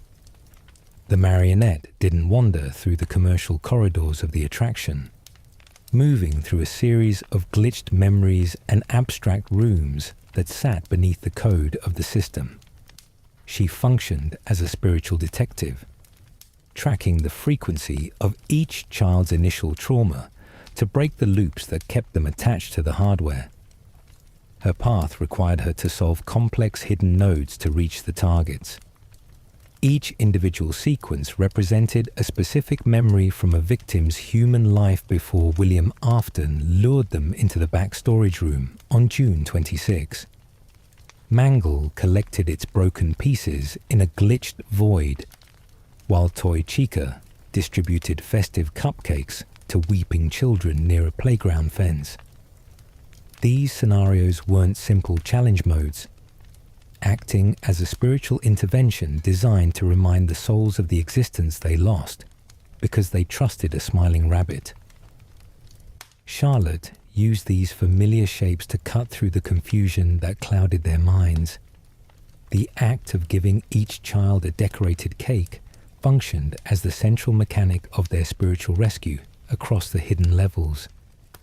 When the puppet reached the weeping sprites in the dark corners of the maps, she didn't offer a formal lecture or a technical command, presenting a simple cake that symbolized the birthday parties that were stolen from them. This token of comfort functioned as a physical antidote to the intense agony that anchored their energy to the iron endoskeletons, breaking the loop of continuous hostility. The minigames revealed that by accepting the cake, the children were able to detach their consciousness from the aggressive hunting routines that dominated the night shifts. The text lines faded, and the small figures stopped weeping, their entities expanding into a stable state that prepared them for the final gathering. Charlotte didn't leave a single target behind, navigating the broken code of the server to ensure that Gabriel, Fritz, Susie, and Jeremy received their tokens before the attraction burned to the ground. She took the burden onto herself. This process recontextualized the entire defensive struggle of the first 3 entries, proving that the characters couldn't be saved by a simple security protocol or a shift rotation. They needed an intervention that addressed the human cost of the tragedy, offering an emotional resolution that the corporate executives refused to include in their blueprints. The hidden cakes were the true counter to Afton's malice, turning a commercial playground back into a sacred space where a child's memory could find protection. When the final node was cleared in the advanced menu, a path opened toward a secret room where the entire group could gather for the first time without a stage barrier. The children stood around a long table, their plastic character masks resting nearby, while they waited for the leader to arrive. Charlotte's work inside the code laid the foundation for the final event of the early era, turning a cluster of glitched files into a functional vehicle for their collective release from the system name. The party was finally ready to begin. Section 7, The Happiest Day. Part 32, What the Happiest Day minigame is. The layout of the party room found within the hidden code of Five Nights at Freddy's 3 represented a grey, stark landscape that contrasted with the bright, commercial areas of the real restaurants. The room contained a long table, a large cake, and small grey children who stood motionless, waiting for something to change. This layout wasn't an active gameplay mode, serving as a spiritual destination where the rules of the business didn't apply anymore. The environment stayed perfectly still, providing a sanctuary far away from the noisy dining halls where their trauma occurred. The masks on the table represented the physical identities the children carried across their years inside the facility.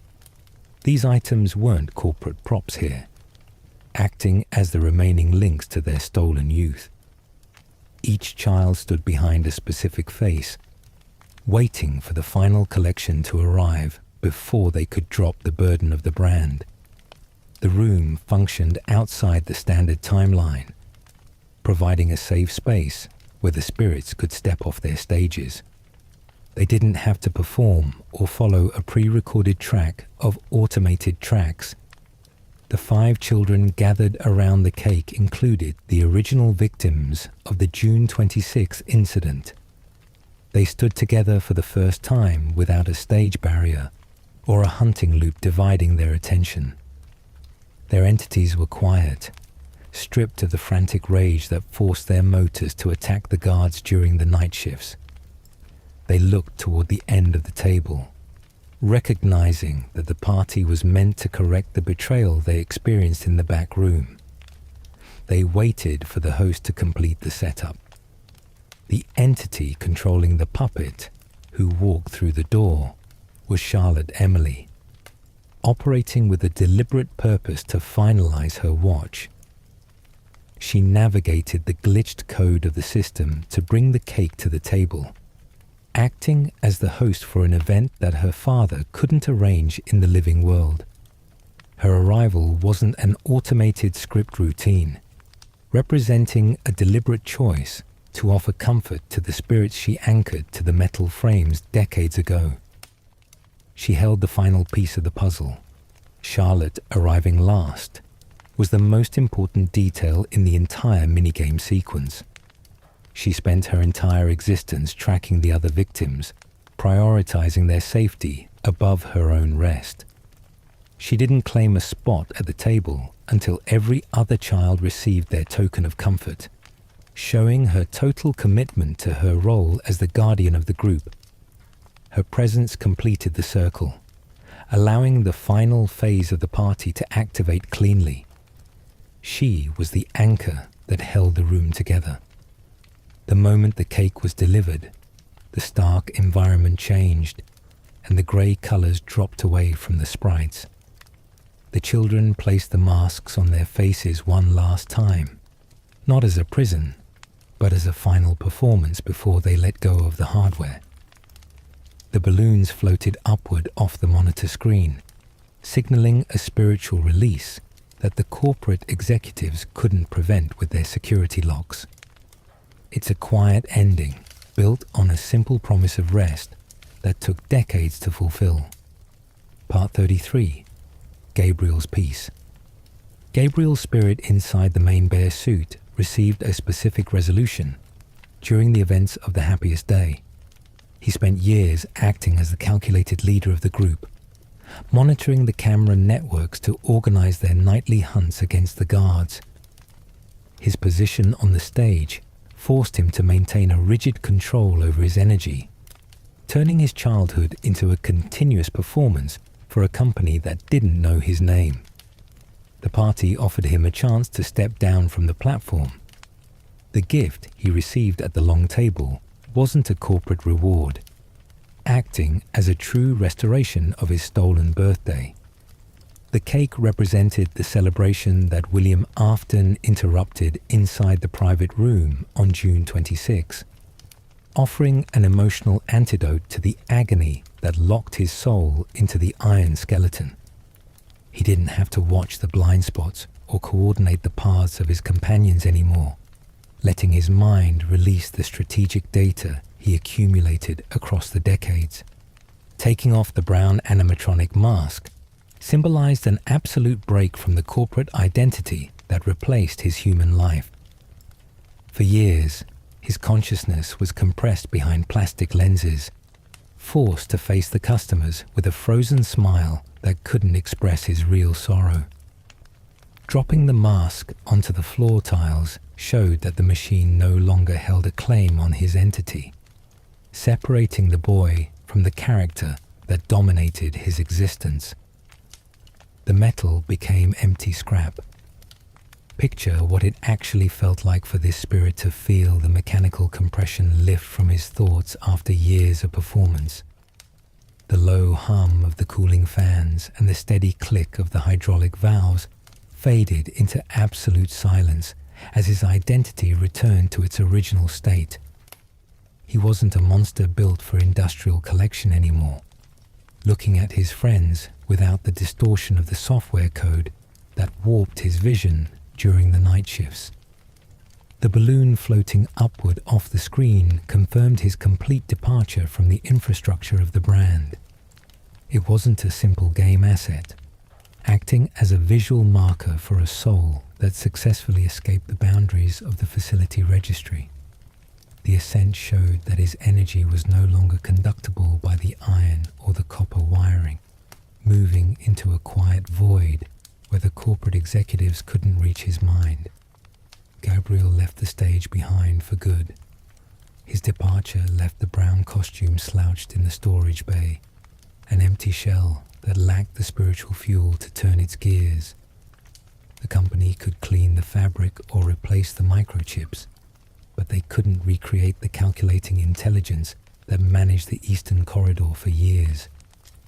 The boy named Gabriel found his exit from the system, leaving the history of the restaurant to decay without his leadership. His final shift was completely over. Part 34, Susie's Peace. Finding rest meant an absolute release from the profound grief that defined Susie's stay inside the chicken costume. She spent decades wandering through the dark kitchen area, knocking over metal pans to express a sorrow that no adult in the building could resolve.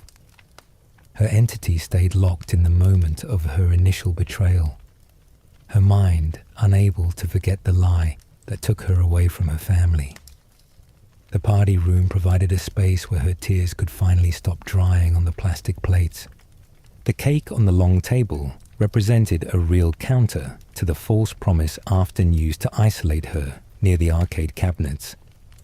The killer utilized her love for her lost dog to lure her into the back room, using a treat to override her natural caution on June 26. Receiving a genuine token of comfort from Charlotte broke the loop of that memory, replacing the trauma of the locked door with an act of pure kindness. The lie lost its power over her circuits. Dropping her yellow mask onto the floor tiles showed that her spirit was no longer bound to the grotesque scream of the mascot. For years, her mechanical jaw stayed locked in a wide position, exposing a double row of iron teeth that perverted her innocent nature completely.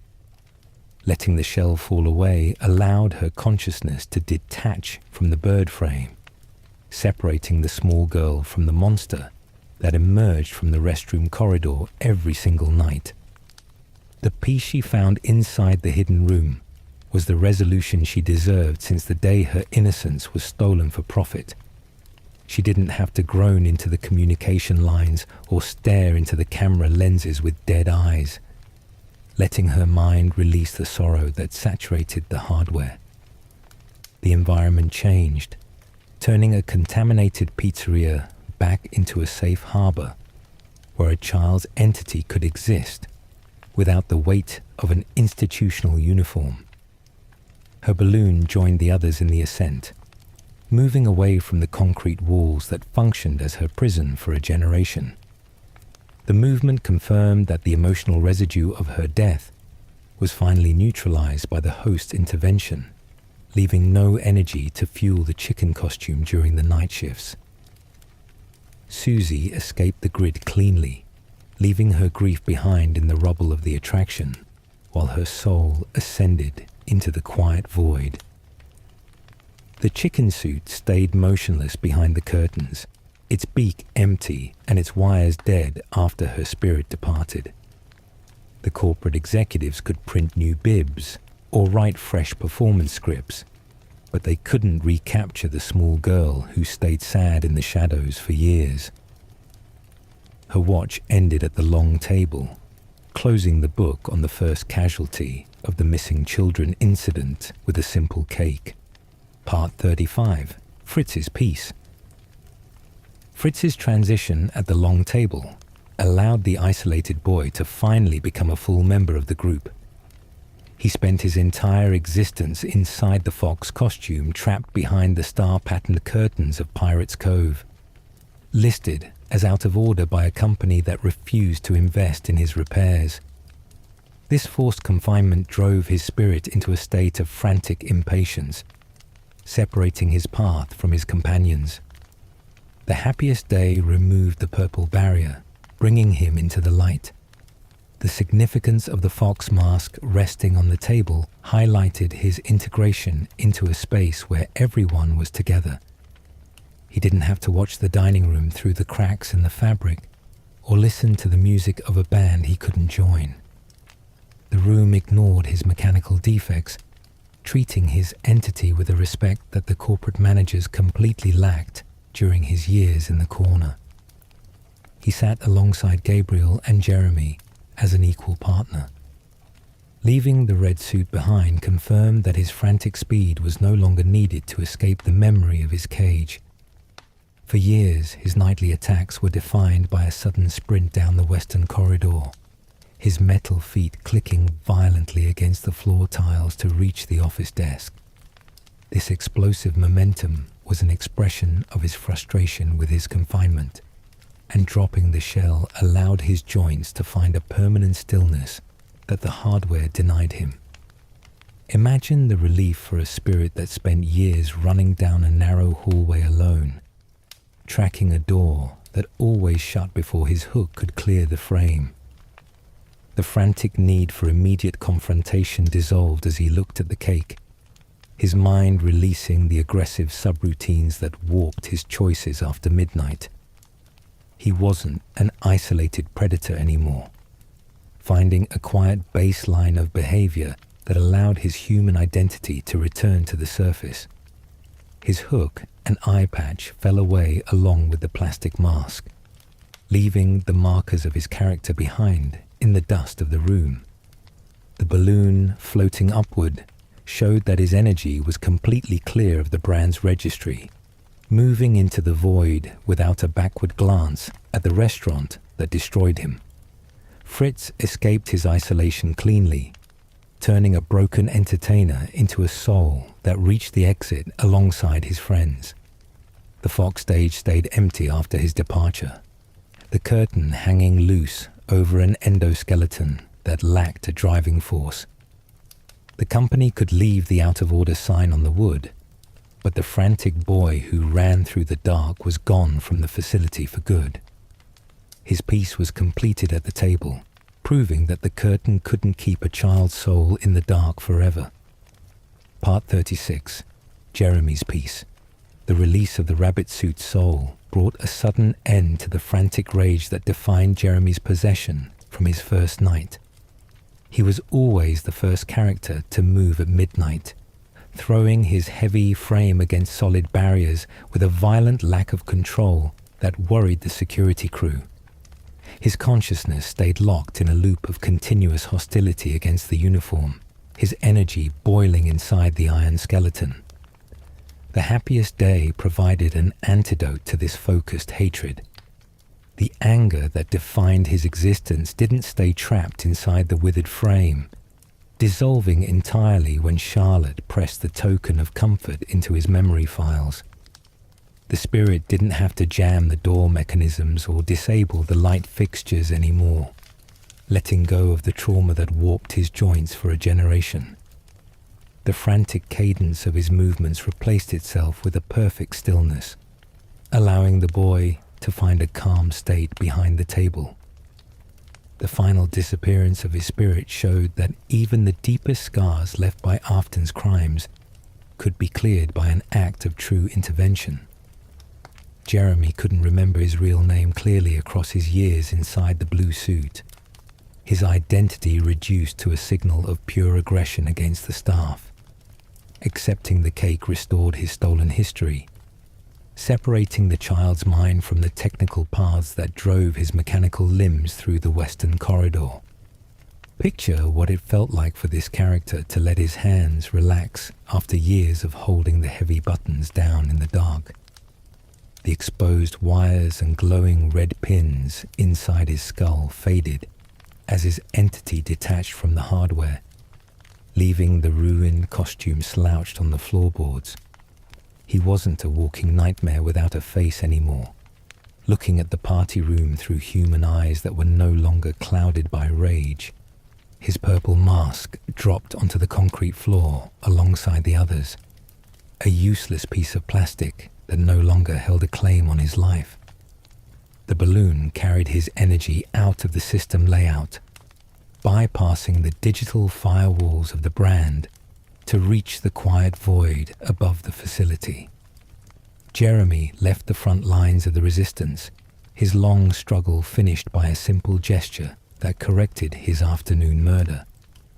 The rabbit frame stayed dead in the storage room, a mass of cold iron and torn fabric that couldn't twitch or slide through the ventilation pipes anymore. The company lost their most aggressive asset, leaving an empty shell that reflected the finality of his departure. The boy found his exit from the building name, closing his account with a piece that arrived decades after his final day. Part 37. Cassidy's Choice. Cassidy stayed behind as the last child at the long table, her position highlighting her unique status among the victims of the incident.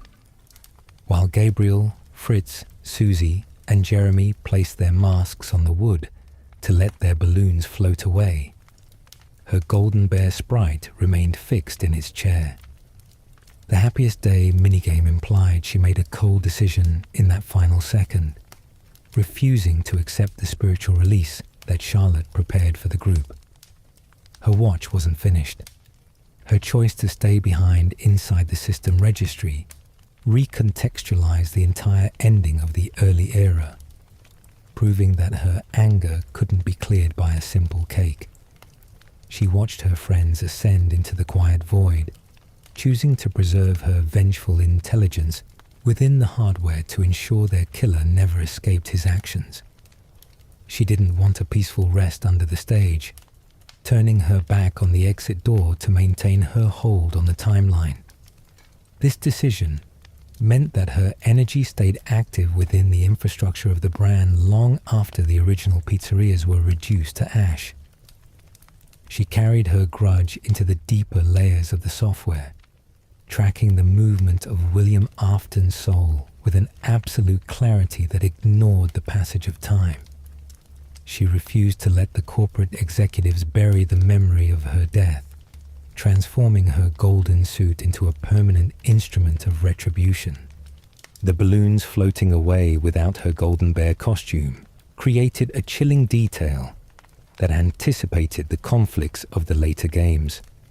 Her entity operated outside the rules of the group, a solitary judge who valued absolute justice more than her own spiritual freedom.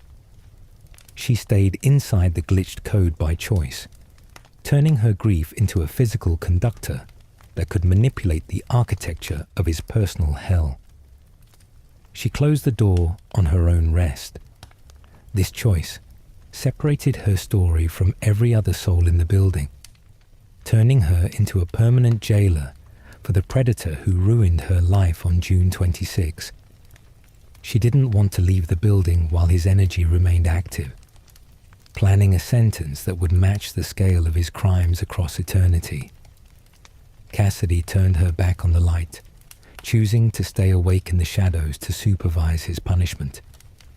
Her golden mask stayed on her face as the room faded into darkness, a visual marker of a child who refused to forgive the uniform. She didn't join the ascent, leaving her entity anchored to the hardware like a virus that waited for the killer's life support to fail. Her choice ensured that the nightmare would continue for Afton, setting up a personal arena where the master would eventually face his victim without a corporate shield. Section 8. Cassidy and William Afton's Personal Hell. Part 38. What Ultimate Custom Night actually is. The metaphysical arena of the Endless Shift represented a total shift in the nature of William Afton's containment within the timeline.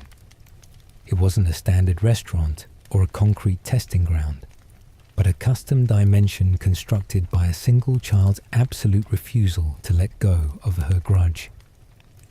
The space resembled a chaotic security office where every defensive tool was active, but the architecture didn't offer a path to the morning hours. The prisoner stayed trapped in a chair, The 50 characters who patrolled the ventilation lines carried the shapes of every monster the killer manufactured across his long career as a builder. They didn't move on default paths, acting with an unnatural coordination that was directed by Cassidy's vengeful intelligence from behind the walls. The classic bear, the toy replacements, the fun time frames, and the nightmare figures were gathered in a single grid, their software rewritten to serve as instruments of torment. The mechanics of the shift required absolute concentration from the target to avoid an immediate system failure that reset the console. The office doors, the ventilation seals, and the temperature gauges had to be managed simultaneously, while the audio tracks delivered constant noise. If a single resource failed, a character entered the room to execute a violent jump scare that returned the prisoner to the chair instantly. The ending didn't bring peace, restarting the trial. The dialogue delivered by the performers after an attack confirmed that the experience wasn't a standard product error or a software glitch. They spoke of a hidden presence that kept them active, noting that they were simple puppets running on a frequency of pure anger. They didn't obey their original corporate scripts, their lines carrying a weighted tone that reminded the prisoner of his past actions inside the storage rooms.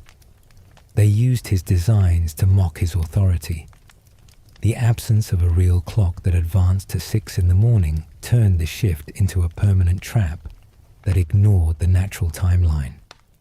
The time stayed frozen on the monitors, forcing Afton to endure the panic without the hope of a break or a shift rotation.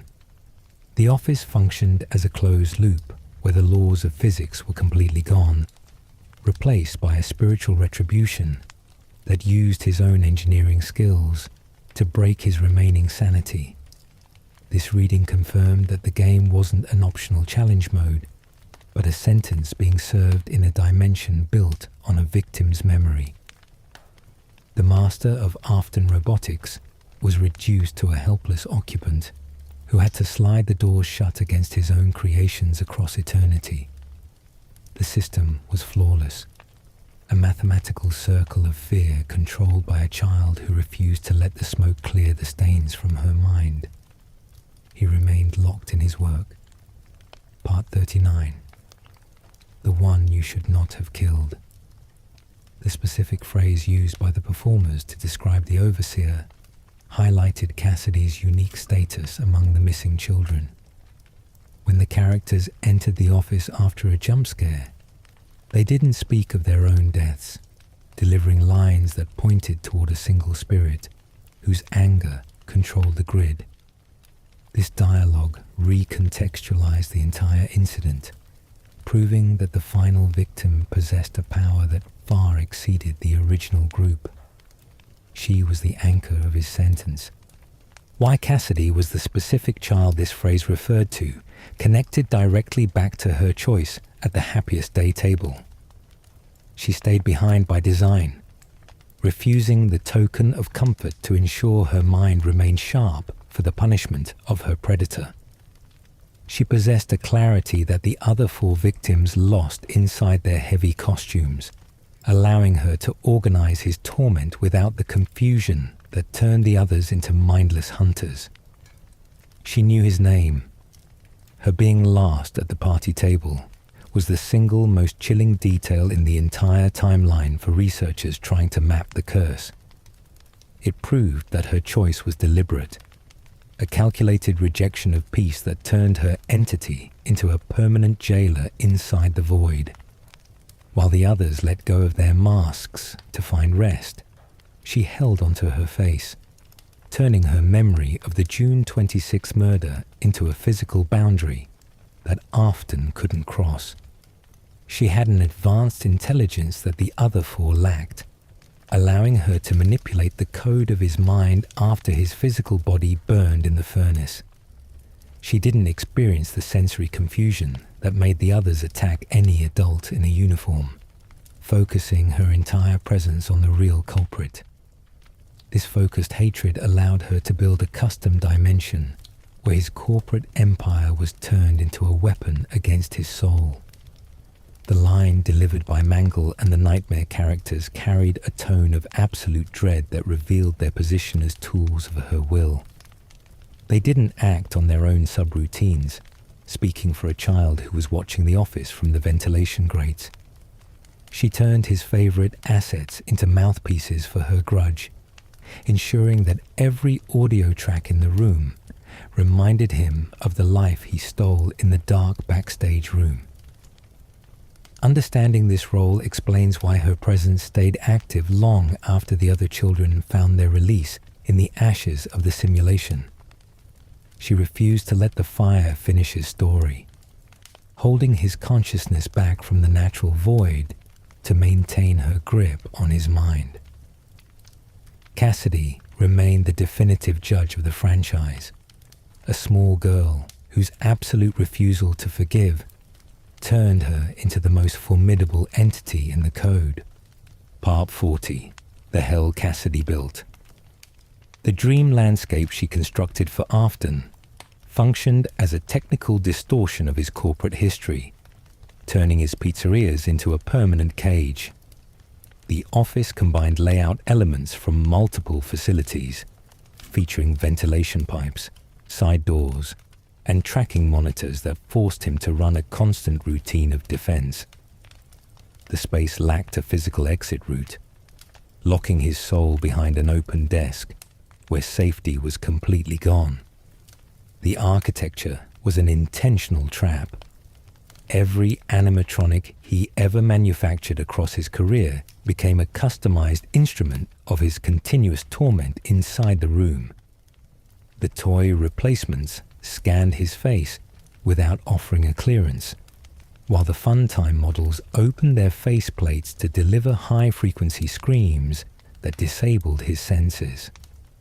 She turned his engineering masterpieces into his executioners, using his own design patents to break his mental defenses every single shift. He couldn't hide from his portfolio. The difficulty setting of the console represented a direct expression of her control over how much rest her killer was allowed. By adjusting the values from 0 to 20, she could dictate the speed and aggression of the monsters on the floor, turning the office into a frantic test of his reflexes. She didn't offer an easy level, ensuring the environment stayed saturated with a panic that prevented his mind from finding a quiet baseline. Why she designed the system to be unwinnable connected back to the relentless nature of her grudge after the fire. A real game offers a conclusion or a victory screen after the final hours are cleared, but her dimension lacked a clock that advanced to 6.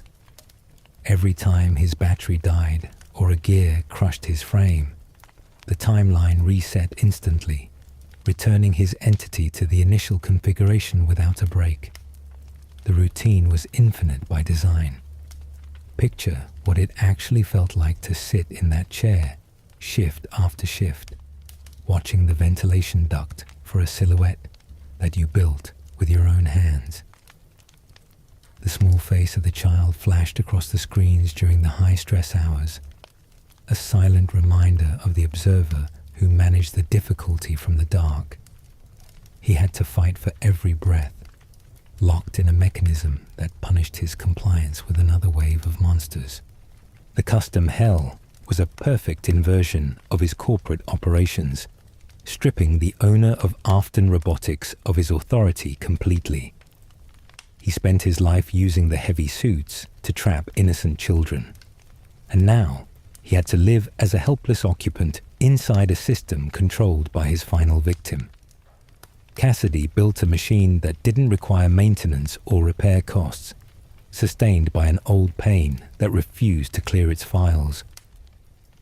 Part 41. Whether Cassidy found peace. The question regarding her final status remained one of the most discussed ambiguities inside the modern timeline of the brand. The games refused to provide a clear resolution or a visible certificate of her departure, leaving her entity floating in the deeper layers of the software. while the other missing children dropped their masks at the party table. Her golden bear costume stayed slouched in the dark code, a signal that her watch didn't finish cleanly. Henry's speech at the end of the simulation implied that the spirits were moving toward a natural rest after the furnace was activated. He believed his trap would clear the registry completely, letting the smoke wash away the stains left by his partner's choices. This assessment didn't account for Cassidy's independent will, which operated outside the parameters of his blueprints. The fire freed the classic band, but it left her grudge active inside the system. The furnace that destroyed the physical remains of Scraptrap didn't touch the consciousness that was already locked inside the dream landscape. Her spiritual energy was too intense to be dissolved by a thermal surge, allowing her to sustain the office dimension while the real building collapsed into liquid iron underneath the floorboards. She bypassed the physical accounting of the restaurant, turning her attention entirely toward the soul of her predator inside the void. What it means for her story if she is still in there keeping Afton burning introduces a dark perspective into the future of the series. Her pursuit of absolute justice turned her into a permanent resident of the nightmare, locking her entity in a loop of continuous hostility that mimics the killer's style. By refusing to let go of his mind, she stayed attached to his frequency, transforming her stolen youth into a permanent watch over a monster. The hidden choices inside the advanced ending sequence showed a golden bear costume twitching violently as the screen faded into black tiles. The movement suggested that the internal conflict stayed active, the spirit fighting against the temptation to drop her mask and join her friends in the void. Old Man Consequences advised her to leave the demon to his demons, but her data logs remained active within the system grid. The manifestation of the digital virus in the virtual reality files suggested that her vengeance may have kept his essence alive for the next generation. By holding his soul back from a permanent death, she preserved the baseline data that the development team eventually scanned into their servers. Her absolute refusal to forgive left a trail that the modern company exploited for profit, proving that her justice carried a cost that couldn't be cleaned by the fire. Section 9. Henry's Fire and the Final Accounting. Part 42. Henry's Trap. The management facility featured in the simulation was constructed as a flawless trap disguised as a modern restaurant franchise. Henry Emily designed the layout to serve as a beacon for every remaining machine that carried a concentration of old remnant, using high-tech audio signals to draw them toward the alleyways. He didn't want to expand the business, building an architectural shell that functioned as a giant furnace behind the bright front displays. What Henry knew he was doing when he allowed Lefty to enter the building carried a heavy emotional burden for the old builder. He recognized that by securing the Black Bear mascot, he was locking his own daughter inside a mechanism that would eventually be consumed by the flames. He didn't include an exit path for her spirit, deciding that the only way to save her from her long watch was to destroy the conductor completely. The father became her jailer. The speech he delivered over the intercom system during the final hour was a final accounting of the brand's violent history. His voice stayed calm and steady, reading from a script that announced the total deletion of the corporate registry, while the fire doors sealed automatically behind the characters. He didn't speak to the customers, addressing the monsters in the vents to inform them that their performance was finished for good. The maze became a tomb. His final lines were spoken directly to Charlotte, his tone shifting into a father's quiet apology as the smoke filled the office console. He thanked her for her protection, acknowledging the sacrifice she accepted when she crawled out into the rain decades ago to find her body. He promised that her long watch was finally over, letting his own energy stay inside the burning room to ensure that no one left the facility alive. The partnership ended in the heat. The technical design of the maze prevented the characters from locating the blind spots or breaking the iron panels when the temperature surged. The ventilation lines were reversed to distribute the heat evenly across the grid, melting the plastic plates and the copper wiring before the entities could reorganize their paths. It was a calculated purge that treated the high-tech robotics as a dangerous material that had to be reduced to ash. The destruction of the building closed the main ledger of Fazbear Entertainment, leaving a quiet void where the original diner started the nightmare. Henry stayed at his desk as the monitors failed, accepting the fire as the only logical conclusion for a career that was stained by his partner's choices. He broke the loops he helped invent, leaving nothing but a concrete seal over the remains of the classic characters. Part 43. Charlotte's Last Night. The marionette spent 30 years navigating the dark history of the brand, acting as a silent guardian for the victims of the incident. She didn't seek a personal reward or a corporate closure, using her advanced awareness to manage the anger of the spirits inside the old buildings. Her watch lasted through multiple closures and renovations, her spirit staying close to the system because she couldn't let anyone fall into the void without a protector behind the stage. Being contained inside the Black Bear unit cost her a significant portion of her independent mobility during her final shifts inside the facility. The internal mechanisms of Lefty were manufactured to keep her energy sedated through continuous acoustic signals, forcing her consciousness into a state of physical restriction that mirrored the other suits. She had to sit in the corner of the room, her spirit trapped behind a single golden eye socket, while the manager ran the checks. Her father's voice cut through the sedation during the final hour, delivering a message that she waited decades to hear from the living world. The lines didn't carry the cold tone of a corporate script, speaking with a warmth that recognized her identity behind the black mask. The sound of his apology broke the loop of her daily performance, letting her mind release the tracking parameters that kept her attached to the local server network. The puppet's mask falling to the concrete floor last carried a deep finality for researchers mapping the conclusion of the early era.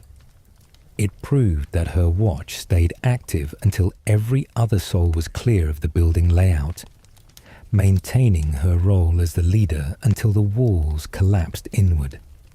Her ceramic faceplate was the last marker of the tragedy to melt in the heat, a physical testament to a child who refused to leave her friends behind. Picture what it actually felt like for this spirit to feel the iron frame soften around her consciousness as the temperature reached its critical limit. The long limbs that dragged through the rain pools decades ago were reduced to ash, separating her mind from the security programming that controlled her choices. She wasn't a corporate asset anymore, looking at the smoke as a door that opened toward her original childhood. Her departure left the Black Bear shell empty in the rubble, closing the account on the first casualty of William Afton's active career. She gave up her own piece to ensure that Gabriel and Susie found their exit at the long table, and now she could drop her burden alongside her father. Charlotte vanished from the registry cleanly, leaving the ruins of the restaurant to cool in the silent night. Part 44. The children released. The souls of the classic band were finally freed from their mechanical prisons by the intense heat of Henry's final trap. Gabriel, Fritz, Susie, and Jeremy didn't have to wander through the ventilation pipes or react to the security badge anymore, their entities detaching from the hardware as the iron frames melted into liquid metal. The fire broke the substance that linked their minds to the copper wiring, letting their consciousnesses separate from the brand for good. Ascending inside the context of the Five Nights at Freddy's universe didn't resemble a standard supernatural event, acting as a physical release from the emotional residue that saturated the components. When the thermal surge reached its limit, the agony that functioned as their power source was completely neutralized, leaving no conductor to hold their energy against their will. They moved away from the concrete labyrinth, their spirits restored to their original human state before the murders occurred.